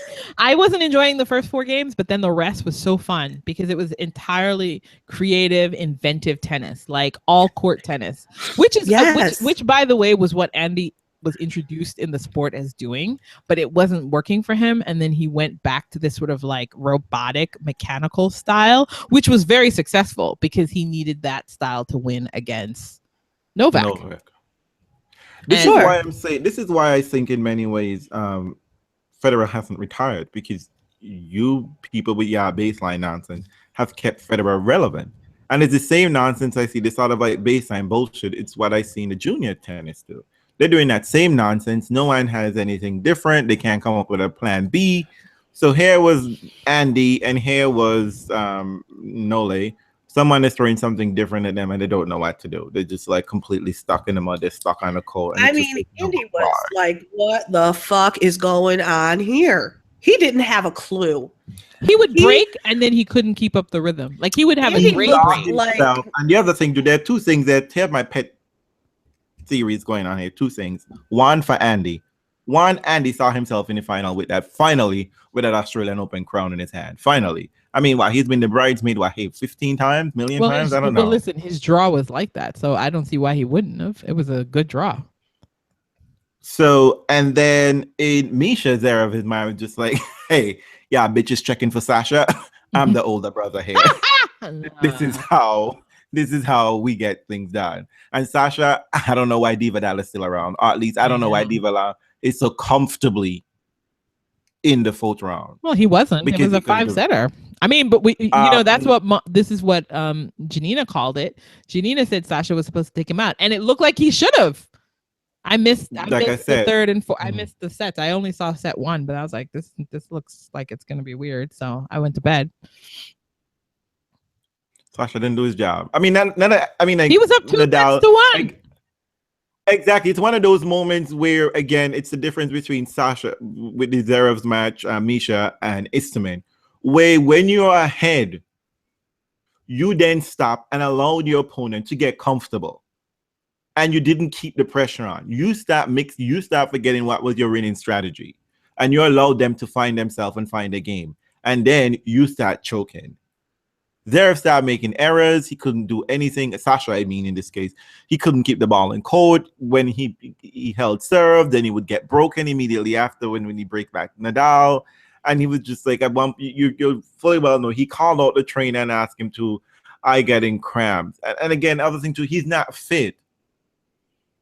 Look, I can't with these old children. Well, it's not about not fit. Like he's working. That's something that he has a new trainer to help him get to a place where he can play 5-setters comfortably. That's something you have to work and build your body up to, clearly. Because look at his frame. That's not somebody who's capable of doing that. They're calling the trainer and the trainer just said, "I can't help you." Because you're not. Yeah, it's a cramp. What you need to do is talk about there is leg pain. Don't say cramp. You got leg pain. You know what though? But you learn that for the next. You learn that for the next match. But this is why Janine said. Remember, Janine, you were like he needed to win quickly. Who are we talking about? Sorry, Sasha. I had to step away. Sasha. Yeah, I did say that. Yeah, that's the thing. He ran out of gas. If you're not somebody who you think is really, really fit, and that's how Rafa plays you, he's gonna grind you down. Then that's exactly what he did. Yeah, you got to get in and out quick, in and out. Yeah. Nole tried to grind down Istomin, but there was no reason to. Istomin is older. He understands his body. He was out there for 3+ hours. I mean, Nadal was lucky to come out of that in some ways. I mean, he did what he does. He wore him out. He did, but Sasha, he's going to have his moment, and it's coming sooner than later, I think. I really do. For sure. I think everybody got excited, like, oh, this is going to be a fun. How awesome was it, though, to watch him watch his brother very sweet take Murray out? I loved it. And I was cracking up at these girls that came up to him with their little selfie stick, trying to get a picture, and he totally, he's like, shoot him away. My brother is serving for the match. He's like, not now, and gave him the hand shoe. I'm telling you, look. There's nothing worse at a tennis tournament that when the player is about to lose for the match, or something, then those vulture kids come down swooping, trying to get an autograph. I mean, that must be the most disconcerting feeling. They don't even. I mean, at the U.S. Open. I mean, that is just horrid. I mean, especially if you're like a lower ranked player and you're replacing a top opponent. You just have all of these people swarming down. And these kids are down there, and it's just like. Fuck comeback. You're just like, hey, God, even they know I'm losing. So let's get back on this target here. So we've got Rafa. I mean, at the end right now, in the men's side, it's really about people who are experienced and newbies here. So we've got I like it. We've got Rafa and Stan and Fed are really the only one that's ever won this thing, right? Right. So Songa's been to Yeah. a final. But there is A a long possibility. time There's a ago. possibility of at least someone who's never been to the finals to be there, and also someone who's never won a major before to win one. Yeah. Chill it. well, actually, yeah, look at the Uh, way the draw is, you definitely are going to have a newbie in the semifinals. Because you have Istomin versus Griggs, and you've got Dominic Thiem versus Goffin. So that's a new person potentially heading to the semis right there from that side of the draw. Right, exactly. And then you've got Monfils versus Rafa, and you've got RBA, who's also a bit of a newbie there, I think. Yeah. Going to Raonic. I mean, yeah, he's not taking. Oh God.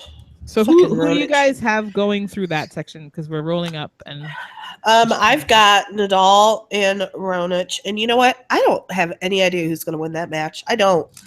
They have split their last 4 meetings. They've been tight. I mean, the head-to-head is not lopsided. Nope. Really. I really don't know who's going to win that match. I don't. Raonic is hungry, and he can beat Nadal. You know, he can. But I think over 5 sets. That's again, I think he's going to have to do it quick. Yep. I don't see him getting tired. I don't see him cramping up at the end, like Zverev did. But although he Rafa was sick, he's apparently just had he said he was in bed with a fever before the Simone match. Oh, really? So I don't know whether that's going to have an impact or not. Well, I hope you don't have what I had, because you're out. You know, so that's why. And I have Nadal. I'm leaning towards Nadal just because I don't care what anybody says. Everybody. Nadal and Federer right now are really fucking happy that Nole and Murray are gone. So they understand this opportunity more. They understand it. Yes. They understand that their opportunities are less and less and less. So they're going to be a little more motivated. At the bottom, Thiem and Dimitrov, I don't know who the hell's going to win that. I mean, they've only played each other twice. And they've split them. Dimitrov is playing really well. You think Thiem beats Goffin? Yeah, I do. I don't see that either, because Thiem is he's got that weird arm issue. Oh, does he? I didn't know that. But you never know. Fine. Either way, Goffin, you never know. And Goffin is feeling himself because this is the best chance. Look at that. He don't have to play. Exactly. He doesn't have to play Nole. I know, right? And I just dealt with Ivo Karlovic serve so easily. Exactly.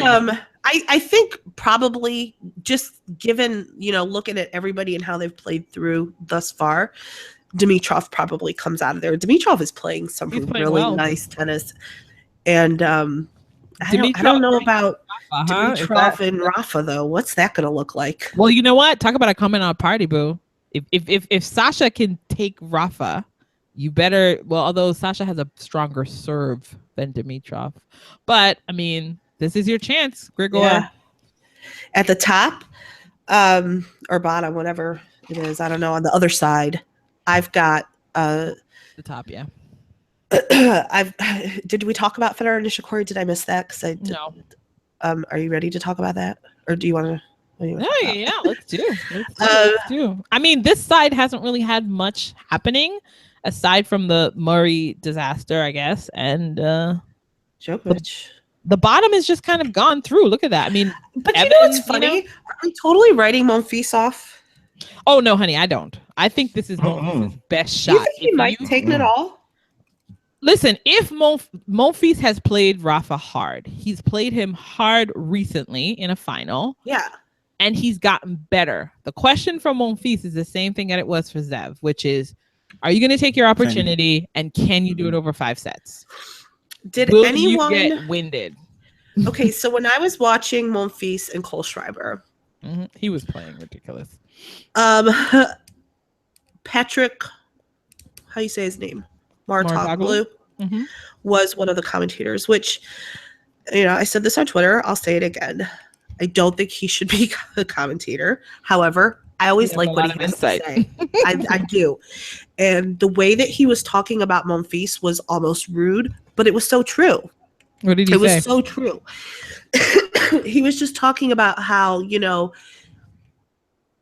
he often seems to prefer to be in exhibition mode, and he wants to be more right of an entertainer, and how he has tried to dial that back, and how he could be so much better than he is. The same thing that everybody has been saying all along. But it was interesting to hear it come from someone inside the French camp, so to speak, who's been around all of these people. I think Patrick, what you said is cute and they're not new. But Patrick, what you need to speak No, but the way that he said it was very, very blunt. Like, people like to kind of make fun of Monfils in a sense, and he wasn't making fun. He was just like, you know what? This is how he is. This is where his mind is, and this is what he needs to do. And until he does it, this is where he'll be. I mean, it was just very matter of fact. Except it's bullshit, because that's not been Monfils for the last 18 months. Well, and he said that. No, he said that. He did say that. And he said, we have been seeing less and less of this, and these are the results that he's getting, and he's quietly moving through. I mean, he was very on point, very on point. I like hearing him talk about any player, because he sees things differently, being, a coach. Monfils is number 6. Okay, and I think this is probably Monfils is number 6. I think this is the highest is this the highest you've ever been? Highest a Frenchman has been for a long time, right? Sanga has never been to 6, right? Am I wrong here? I don't know. We may have been. I don't know. But I think I'm gonna share my little French pet theory. Patrick, I hear what you're saying, but let's be 100. If we're doing 100, let's be 100. The problem isn't just Monfils. It would have been cute and sexy if it was just Monfils alone, but this is every single French man. I mean, with the rare exception of Yannick Noah in 83, Frenchmen have always shown this potential of being great and just never get over that last hump. Sebastien Grosjean, I wouldn't say I know Clement, but there's been Nicolas Escudé. These are all been solid, great players who exhibited a very, very high level in junior tennis. And though they seemingly made that transition very easily into professional tennis, they just never seem to be able to go to the next level in order to go to the major. And I think the problem is that French people just aren't good at coaching the big leagues. It's just what the problem, I think, is. They just have the French team haven't been able to find that winning combination of a coach being able to help them transition to that next level. And if it was just Monfils to be in exhibition mode, and then Gasquet is doing well and Sanga is doing well, I'd have been like, yeah, it's Monfils. But no, it's everybody. It's every single Frenchman. And even the French women to a certain extent. So I think that they have a problem in that they have a very excellent junior program, and America can learn from that, learn from the French, and that they were all excited to follow the Spanish model. But I think the French team, with the exception of Bartoli, but she won a major, can't say shit about that. I mean, like, they develop young players very, very well. I mean, I guess there's like a natural enthusiasm for their players. Exactly. And you watch a French tournament, anytime you watch a French tournament, they don't have problems with attendance. They don't have problems with numbers. There's people are, and you know what? They have a full array of people with lots of talent. I'm not one of those people who are like, for the Frenchies. I think the Frenchies do a good job they don't do a good job of winning majors, but they do a good job of being entertaining. They do a good job of being interesting, and they do a good job of supporting their players. What else do you want from that? Like, I mean, at the end of the day, the Spaniards care about one player, Rafa, and that's it. Right. So it's like, I mean, and they only care about male tennis. Yeah, my point was though that like I feel like a lot of times when people talk about Gail. Yeah, they talk about it from that dismissive English. They're very dismissive. Right, exactly. They're talking down. They're like, you know what? You could be doing this, but you're fucking around. Yeah. In that kind of tone. And it wasn't like that. And it was refreshing. And he Frenchie talk about a Frenchie. Yes. Well, and he talked about Simone too. And I've never really heard anybody talk about Simone. Like he was talking about, he's like, he has one of the highest tennis IQs of anybody. Oh, for sure. He said he studies everybody's game. He said he knows probably what they're going to do before they do it, because he watches tape after tape after tape. Right. But nobody talks about him like that. Nobody gives him that credit. Not because they're not winning. They're not able to get over that. It's not that. It's also needed because it's American. We hear True, American that- commentators. American commentators don't have Yes. any insight on any what foreign everybody player else is except doing. Yeah. from Because except their for the tennis is top basic. 3. No, except for the top 3 or 4. That's the only time they ever use their mentality to even like explore. But even then, they're not even giving any real description. They're just using No. basic generic descriptors. Yeah, I mean, no. So yeah, I have to agree. Listen, I'm not counting out Monfils. I think Monfils is a better shot than most in this time. This is probably his best chance of beating Rafa in a surface that is helpful to him, aside from say like the U.S. Open or maybe even on grass if he's calm and does what he needs to do. But this is a test. This is a test. How he performs in this match is going to It's gonna tell. be huge. It's going to tell Monfils a lot about whether he where he needs to go and what he's working on improving. If he goes down in flames in 3 sets, because you know his tendency when he has played Rafa in the past, not the last time but in previous on previous occasions, was to really go hard, and then when he feels like he's faltering, he like slips back into the foolishness, and then he like he starts getting really defensive. Or he might. What if he does what he did when he played Novak last and just look crazy? But you know what? He won't have to, because the thing is, you don't have to do that strategy with Rafa. Yeah. Because Novak is so everywhere, every present. There are definite weaknesses to Rafa's game now that you can exploit. Right. Whether you choose to or not, that's It's a whole another new thing story. entirely. Yeah. You know what I mean? Right. I just a comment regarding Murray. Dream Obscene on YouTube made a comment that was right interesting. He said regarding Murray, can you imagine the hate Maresma would be getting if she still coached Murray? I haven't heard anyone blame this loss on Lendl.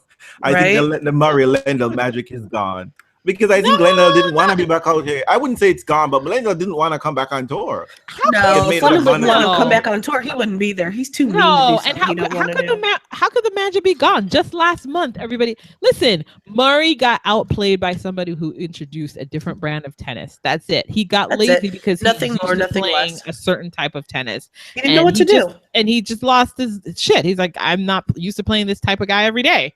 And it didn't work. He didn't come up with a good strategy. That was probably the best, and he didn't execute it as well. So, I wouldn't say it's a nightmare. As we're not talking about moms, let me just give out a shout out to Dennis Isterman's mom, because she's his coach, I think, if I'm not mistaken. Yeah, she is. And she gave him a big old shout out. So hey, ladies can do it just the same way. Okay, so Federer K. I went to sleep. Wait, hold up. Of the first match.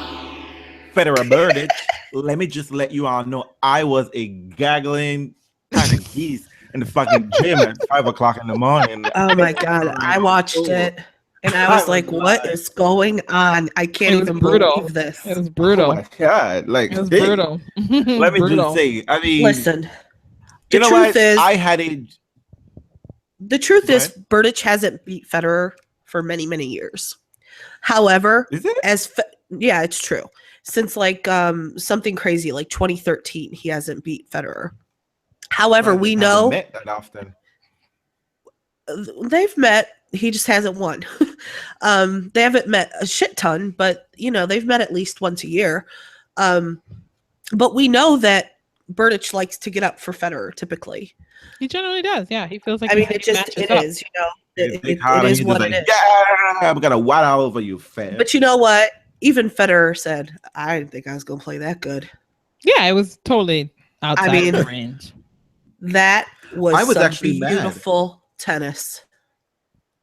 It was beautiful. And it was also because, I think one of the commentators was talking about how they had interviewed Goran and they had talked about what Goran was working on, which is partly the reason why I think that Burditch's serve disappointed him so much, is that Burditch is trying new serves and he's trying to, and his toss is a little bit wonky.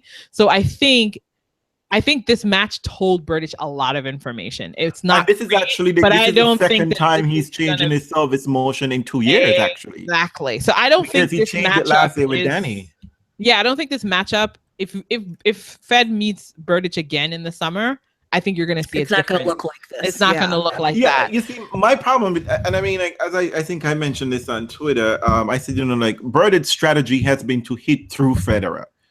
he's never able to do something creative.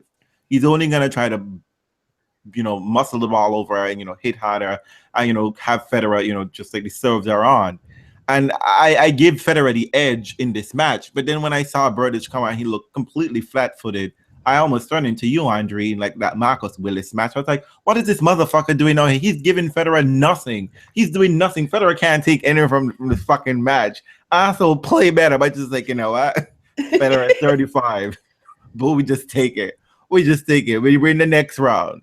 And it was a really good match. I was much more comfortable watching the K match. I thought that was a better barometer for how Federer is playing. But he played a 5-set match, and you never know, because 5-set match be killing a pole, man. Well, although he could have been done in 4. But yes, he could have. Can I tell you though, that first set, I was like, I got to go. I looked at it. I was like, I did go. I was like, I'm gonna take a nap. I took a nap. I was like, I need to sleep. My tummy was hurting. I was like, I need to take a nap. And then I napped. And then I woke up in the middle of the 4th. And I was like, that's more like it. And then I was like, dude, you really need to break his ass early and let's get this done. Because K in 5 sets or 3rd sets is a different animal. Well, I heard something interesting about that today. His injury did not allow him to do his normal flip, because I do know that K strategically takes breaks during games. I think that's a survival strategy. Yeah, I think it is the strategy. People think that it's like, they call it like, people think it's shady, but I don't. Given the way his body works, strategic breaks in games and like saving yourself makes sense to that kind of a person. It's not a mental thing, it's a physical thing. It's a physical thing where he's like, you know what? I'm too far behind. I'm not going to do what I need to do. I'm just going to like hit the ball, play myself going, play this game. And then I'm going to rear back in the 3rd, which is why his 3rd set record is so sick. What did you hear, Janina? Well, we hear about Nishikori in 5 sets. His record is so great, blah, blah, blah, blah, blah. But what we don't talk about is why the fuck is he in 5 sets so much? His record is so great because he gets there too much. Yeah. He's there too much. That's not a good thing to play so many 5-set matches. Well, and I never really thought of it that way. Well, also the fact that, usually is the fact that when Nishikori is on, he's on like a boiled corn, and when he's off, he's off. And Nishikori doesn't necessarily have any of those big weapons or that he isn't that tall. He isn't that, like he can actually always just run through a major. Nishikori is never going to run through a major and just never drop a set. It's just never going to happen. For me, I was watching. And, we talk about strategic breaks. But I think for me, Federer was, it was, I don't know. I think Federer played well. I mean, my little secret here. So I sometimes go to sleep and then I wake up to phantom tennis scores. So I check the score. I believe I've checked the score. And I have these ridiculous, like, fuck, Venus lost. In fact, I dreamt Venus retired in the 3rd set in her 4th round match. She was up 3-love. And I was like, oh my God. I dreamt Rafa lost. I was just like, oh my fuck, Federer. I thought, in fact, with this Nishikori match, I thought Nishikori had Federer 6-1, 6-love. I was like, fuck, oh my God, this is embarrassing. Federer, you need to retire. Just play dead, faint, something. Motherfucker, get off the court. Do not go to a 3rd set. Just in my back, these fucking kids. Merkel got me lifting them up. Fuck this shit. And then I was like, I got up to pee and I was like, oh, God, yes. I was like, oh, fuck, no. Federer almost pulled out this. We haven't even got to the 2nd set yet. Bitch, get your life together. Nishikori like, oh, God, should be ashamed of himself. Why? Well, because, okay, fine, you lost. Fine, you lost to Federer. There's no shame in that, right? However, motherfucker, in that 1st set, you were up 5-1, and it ends up going to a tiebreak. This is why you never get on a bus with Key. Well, I mean, that is you just don't. I don't know what happened in the middle of that. Like, I mean, how did you almost sacrifice that 1st set? That's the thing. I mean, because he came out on fire. And then what? You were like, this is too easy. You psych yourself out. What happened there mentally? I mean, yeah, I do think that there's this moment where you do have to ask yourself, why is he getting into 5-setters when he could be finishing this up at 3? Or you could finish up in 2. But, I don't know what that strategy is for him. I don't know what that was like, but I think it was, I did not think that Fed was going to. I didn't think it was going to be an easy match. I thought it was going to be a long match. I thought, and it's so funny because people are hilarious. We all thought Misha was going to lose to Murray, and now Murray was the clear favorite. Even if it's not surprising, he was the clear favorite. And now everyone's turning around telling us that Fed is going to definitely beat Misha. He just beat the number one player, a fifth player. So why are we Fed definitely? Do you know what I mean? It's like, let's keep ourselves open to the option that it's not going to be a given again. You know what I mean? I'm not saying not do that again. Right. I'm not saying this is not a better chance. Here is a wonderful strategy, proverb I take with me. The game is won and lost on the court, not on paper. Well, it's just the way but it's just so funny because immediately up on Misha winning, they're like, well, Fed's the clear favorite. I was like, but Murray was the clear favorite just exactly. And clearly these guys have come to play. Yeah. They are not, the court is helping them this week. This is what I like about the men's draw. Yeah. I mean, listen, let's all just say that Stan is winning this shit, right? So I don't know why everybody says. This is what I love about the men's draw this so far, is that what I like is that the players are on court and they're playing. They're playing hard. They're not like accepting the results in the locker room. That's a given. Like, they're out there pushing it. And it's the same thing. And I mean, though Federer is 35 and people are thinking about, 17 major type. Federer is out here working hard for everything. Jürgen Melzer looked close to knocking Federer out in the first round. So everyone was gonna say, "Oh, he got a quality." It's Jürgen Melzer, and Jürgen Melzer came out to play. And also, it's like I don't understand the idea that Federer has this is an easy draw for Federer when he's at the top of his game. But this is still 2006. Federer would have run through this without dropping a set. Yes, but I mean, so sometimes you have to ask. 2017 Federer, which is 11 years later, people. I think that's what people have to ask. Draws matter depending on where you are. Like a Nole draw feels like a cupcake because you know where Nole is. Right. But this draw is a problematic draw because the people are talented, and that because Federer is not 100, there are chances here. Federer is what, 10 years older than Nishikori?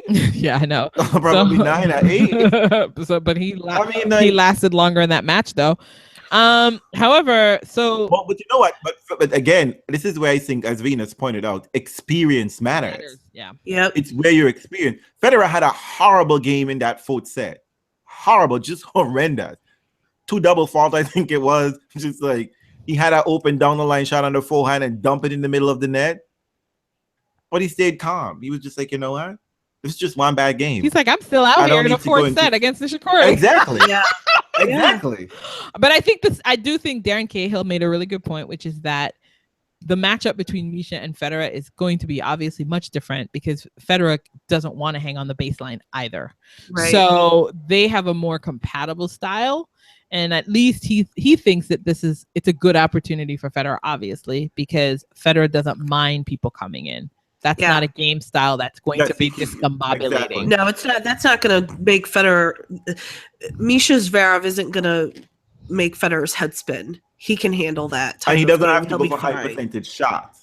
Yeah, and the pattern. And I agree with Susie. I think the pattern is much easier to read. I think Susie says online it's true. Federer has a much stronger serving game than Andy does. I don't think that he's going to eat Federer's serve up as he did. Especially not that second serve. No. Yes, that's definitely true with this. And I think Federer's serving better here.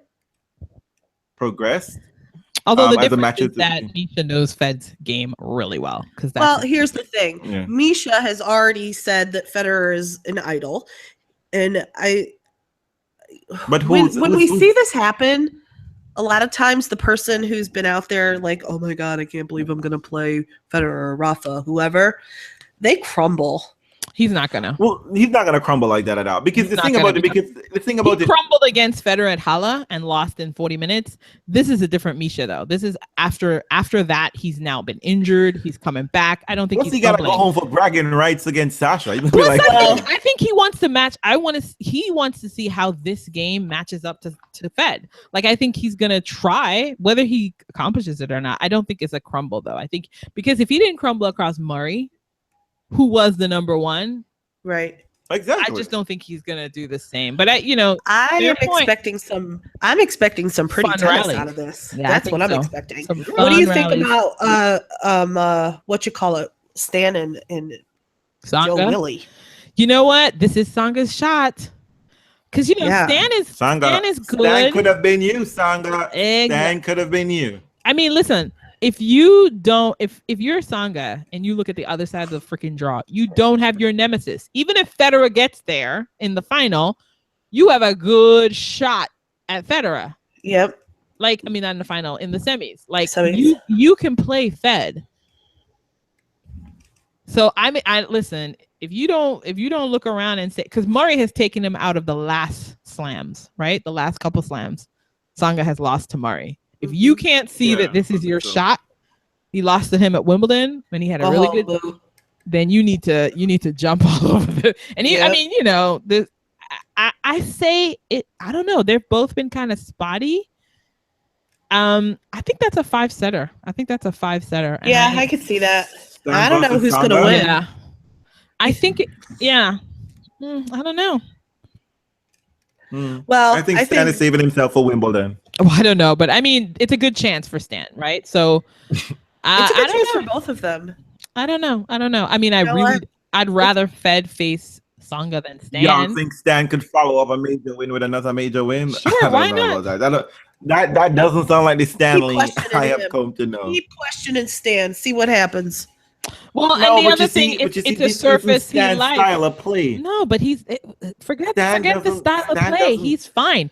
Okay, all Getting right. He's already this won far, here before. Yeah, and getting to the quarters is usually he bounces out immediately thereafter his last slam. This is the beginning of the year, however, and it's a surface that he likes. And This is the point. You're right. This is the place where you tell whether Stan can win this shit or he can't win this shit. And this by is right this here, match, the quarterfinal. this match will tell you a lot. Because let me tell you, if he's good, Federer, watch out. Yeah. I mean, Stan will muscle Fed right off the court. Exactly. So who do you have in the end? I'd actually rather. Oh, just one thing. Tony said, I'm glad I'm not the only one. I always have tennis dreams with different scores. I know. Lovely drama girl said, Reels, don't ever share your tennis dreams again. That shit is too stressful, even to hear. I just said, if you get on a bus with Key, make sure you have triple A on speed dial. Yes, you do. And the ambulance, because somebody's gonna get hurt. Oh yeah, let's roll this up before Serena starts. So, so we got the quarterfinals: Monfils versus Raonic. Who gets through that, Janina? No. Sorry. Who gets? No. This is round the fourth. This is the fourth round play now. Fourth round play. We got it. Monfils and Nadal. Yeah. We've got RBA and Raonic. I've got Nadal and Raonic coming through. The only thing that I won't be surprised by is if Monfils makes it through. I really don't know who will win that. I think Monfils, has a real shot, but I'm gonna go with Nadal. On the bottom half. Because Tony is your friend. No. I didn't realize that he was hurt, so whatever. I had him coming through, but I think Dimitrov gets through all of it. I don't really think it matters who he plays, to be honest. He's playing so well. On the other side, I think that Federer gets through Zverev. And I think Stan comes through. Sangha. And I really think if Fed, I think Fed gets through Stan. I do, just because, again, he's gonna be like, "Fuck, I'm so close." So, yeah. So that again. I think that I think that Federer can get through Stan, and I think we end up with. I think we might end up with fucking Fadal. I don't even like to say it out loud. Not So happy with I have a Raonic stand final, A Raonic stand final. which is not exciting to me at all. So Not at all. I'm not watching that one. But Oh my God! You know, I do think Raonic is comfortable enough. I mean, I would prefer a Monfils Fed final. It's my dream final because then I'm happy either way. But you know, I'm just doing this for your Rainic stand final, but because I don't trust you. You have goat mouth. You would say some shit, and it happened. And I hate it too. But you know what? I am gonna go as maybe in reels and classic style. I'm crazy after it. I'm gonna go with Monfils and RB in the quarterfinals. And Monfils, this is your time to shine. I think Monfils handles Dimitrov. I think Goffin and Dimitrov is gonna get through. I would love for Instrument to keep on winning. At least get to the semifinal. That will be cute and sexy. Maybe Dimitrov need a little calm down. But you know, I see Monfils. I want Monfils in the finals because, like I said, Monfils, you just need to make the finals and you are set for life of a major. You are set. And I have Federer and Stan in the semi. I would love for it to be Sangha, but I don't trust Sangha. And you got your mind on a baby pending, so you know you got issues. Even more reason to get that check, though. But you know what? He got other things on his mind. But I'm not so sure about Federer over Stan because the last time Stan met Federer schooled his fucking ass, and Stanley is petty. He is petty. He's a petty motherfucker, and don't forget. And Stan school Fed at the French, so I don't know. I think So that was the time. That was the other time before they had met, right? Am I right? Oh, okay. That might be interesting. So it's the hard courts, but you know what? Yeah, exactly. And Stan could turn into Stan in my own. And I don't know how much more Federer can give. Exactly. But Federer is coming off a 6 month break, so I don't know if fatigue might be so much of an issue. No, I think he's gonna help him. So who's your final? Your finalists are my Stan dream final would be Sangha and Monfils, but I'm realistic, so I'm gonna say I want it to be Federer and Monfils, and I don't care who wins. I don't care. Honest to God, I don't care. I actually won't either. I'm all here for number 18 or number 1. I'm all here for number Monfils. I'm all here. I'm telling you, I would run to Melbourne for that shit. All right, boo. Yes, we're on time. This was an adventurous week. Thank you all for joining us. Thanks for getting us through the hump. Week 1 was fast and furious. At the end, we will chat about costumes and outfits and all that jazz. We didn't get and can we separate politics from sports moving forward? Because you know what? There won't be much to talk about next week. Yeah, we're gonna be live. We're gonna be live. And we're gonna also talk about liquids next week. Yes, we are. Talk about liquids. I mean, and also if there's anyone who listens to us who was at the Australian Open and want to come on and talk to us about their experience, I know Fio Bianca was there, and I know unfortunately girl I choose a ticket. Wait. No, that was the first round match. I was about to say, had you gone for that second round night match, girl, we would have kicked Janine off because she's sick, and then you would have had to see. Tell us how that match was live in living colors. You're horrible. No, Janina, let us know if you're going to be back next Sunday, because we would love to chat with you live on our podcast, the final podcast. Yeah, and then it's tell us all the cute boys you've seen, and I believe someone was there, I think it's Natalia, who was there keeping my interest alive with Pierre Hugues. Pierre Hugues, let me just say, fucking up on the court. Nico gotta do too much work out there, boo. Just help Nico, okay? Nico gotta do too much work out there. And next week, you might just find yourself without a partner, and you'll be relevant. Okay. Just say. All right. Nobody's gonna enjoy the tennis tonight. Enjoy the tennis. Yeah, people. So it's Serena next against Barbara Stryková. And then it's Dominic versus Goffin. And then later at night it's Pliskova and Gavrilova versus, and then it's Monfils and. I'm gonna stay up. I'm gonna risk it. I'm gonna risk it and stay up and watch. All right. I might just watch Serena match and then I'm 99 and then gotta go to the gym and Okay. Anyway. Take care, y'all. Monfils. Good luck. forget to comment below. We're gonna be on Podbean and YouTube in about an hour, I hope, after this is our thing. But it's definitely gonna be there tomorrow morning. You're gonna wake up in future time and see it on Podbean and YouTube. And laugh For at our those who missed it. predictions. Don't forget to comment below. We appreciate all the hateration, but come correct. Bring your receipts. Woo-hoo. Ciao. And also for the cave dwellers and the secret listeners, please, if you're gonna use our shit, if you can't give us credit, send us a check. Good night, y'all, and enjoy the Australian Open for the rest of the week. Good night. Bye. Bye.